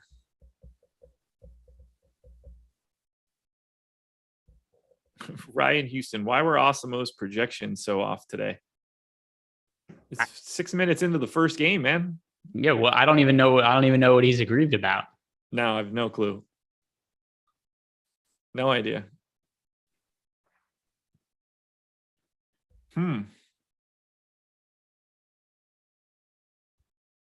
I want this to come back from commercial now, and I want to see if these two guys are playing alongside each other. Yeah, I've got the commercial for the Northman playing right now. How much have you seen the commercials for the Northman? I don't know what that is. It could not look more like a Game of Thrones ripoff. What is it? A Game of Thrones ripoff. That's the only way I know how to describe it. It's like it's the same. It seems like the same thing. It is a really good cast, and it's gotten really good reviews though. Okay, Jordan, absolutely, I would eat flaming hot Doritos wings. What are you talking about? Of course. I mean, what do you know? You drink boba tea. You're not supposed to have chunks in your liquids. But yeah, of course I would. I'll eat just about anything when it comes in wing form. There's nothing better than eating the arms of a chicken. Yeah, but well, no. Chicken breast Is disgusting. No. It's excellent. I mean, don't get me wrong. I eat a lot of chicken breast. It is the most bland food known to man. Well, you put seasoning on it. Right. Well, then just eat spoonfuls of seasoning. You're missing out on the best part of the chicken, which is its skin. If you aren't like Buffalo Bill in this nonsense and putting the lotion in the skin here, that's the problem. Spoken like a man without health issues, though. Chicken skin can't be a problem to you. The hot sauce on a wing, I assume, is the no. issue, I can't eat anything spicy. But in general, by the way, this is Howdy 06 and his chat. Costco does have a very, very good rotisserie chicken. Costco rotisserie chicken is every rotisserie chicken is fantastic. I agree with Costco's Costco. The best. Costco's the best. Disagree, but I'm fine with it. Publix, fantastic because they do a mojo chicken. It's really good. It's neither here nor there. The best part of a rotisserie chicken is the skin. No, I cut the skin off. Oh my God. Just mail it to me then, man. All right. I'll do it next time. But I can't tell who's in for the Grizzlies. That's now. where all the flavor and good shit is. You crazy. Tyus Jones, Brandon Clark, Tillman, just missed the block, Bain, and definitely a fifth person, which I assume is Zaire Williams, but he's just not on the screen. Yeah, it is. All right. So that's the lineup that we were saying it was going to be heading into break, and it's a bad one. That was a good steal. Defensively, it should be good. I'm anxious to see what that possession. This entire thing is nonsense. Whatever's going on right now. Oh my God! Just get a damn. Oh, there's a block for Towns. I hope so. I think that was a block for Towns. I mean, he definitely got a piece of it, but I don't know if somebody got it first. I can't believe how bad this lineup is the Grizzlies are running right now. I don't get it. I really legitimately don't get it. Did they ever play this combination of players together in the regular season? Absolutely not. I mean, Tillman barely played. I just if you're going to do this, then you should have started Tillman instead of Anderson so that you don't have to play Clark and Tillman alongside of each other. Well, we're going to come. By the way, they did give Towns that block. So Towns is off to a really good start. I assume not in the way you would have expected, though, because in 9 minutes, he has 6 points, 4 rebounds, an assist, and 3 blocks. All the blocks. I drew it up. Exactly. Just he's going to get there with all on defensive stats. As for the Grizzly, I mean, are they just keeping Brooks and Morant off the court because of the foul trouble now? I don't know what they're doing, man. None of it makes sense to me. We only have a couple minutes left here, but I have to point out, because I brought it up yesterday also. The way coaches handle some of this foul trouble just drives me crazy, because the other day, the Wolves, they're down 20 points and they take Cat out because of foul trouble. What do you need him down the stretch for? You're down 20. You take him out here, you're losing anyway. Yeah, of course. It makes no sense whatsoever. Yeah, Towns looking good so far. I can't complain about anything that's happening right now outside of I'd like Slow-Mo to do a little bit more. I would like Brandon Clark to really just continue to suck. But seriously, what can chat seems to be digging into this one. What can I do to get your rotisserie chicken skin? We can negotiate off the if Brandon Clark scores less than 10 fantasy points today, I'll send you some chicken skin in the mail. That's what you could do. I can't wait. I have chicken skin as like a snack food. Oh, that sounds disgusting. Like a chicharron, but for chicken. Jordan's in. So what is your cholesterol? The food you like, a dietary cholesterol does not equal blood cholesterol. I can't imagine making a regular snack out of fried chicken skin is ideal. Oh, so good. So good. Yeah. But rotisserie chicken, banging everywhere. I agree with Costco. Costco's just further away from me than Publix, so I get Publix more often. I'll also get Harris Teeter, actual closest grocery store for me, does it like basically chopped up already for you. So you get like the rotisserie, but I don't have to do any of like the work of picking at it. That I can mess up. That's good shit. Which I might actually go get right now. I have a ShopRite within walking distance of my house, and then there's a Costco like 3 miles down the street. Yeah, Costco is like a 10-minute drive for me. So that's not going to be a place that I'm going for the regular. 10-minute drive. That's like $10,000 in gas these days. Yeah, I'm not doing that. It is their most popular product or whatever. It's their loss leader. They take a beating on those things because people want to come in for it. But anyway, we're up to 8:00. That is it. Go, everybody that's in my lineups. I hope Brandon Clark continues to not be. There's a rebound for Brandon Clark as I'm talking shit. Kudos to Brandon Clark. Apparently, Jared Vanderbilt is decent right now. That kind of bums me out. I knocked his minutes down earlier today, and I thought that he was going to get them, but it doesn't matter. Thanks for being here, everybody. Hit the like button, subscribe to the channel, all that good stuff. For Greg, I'm Josh. We're out.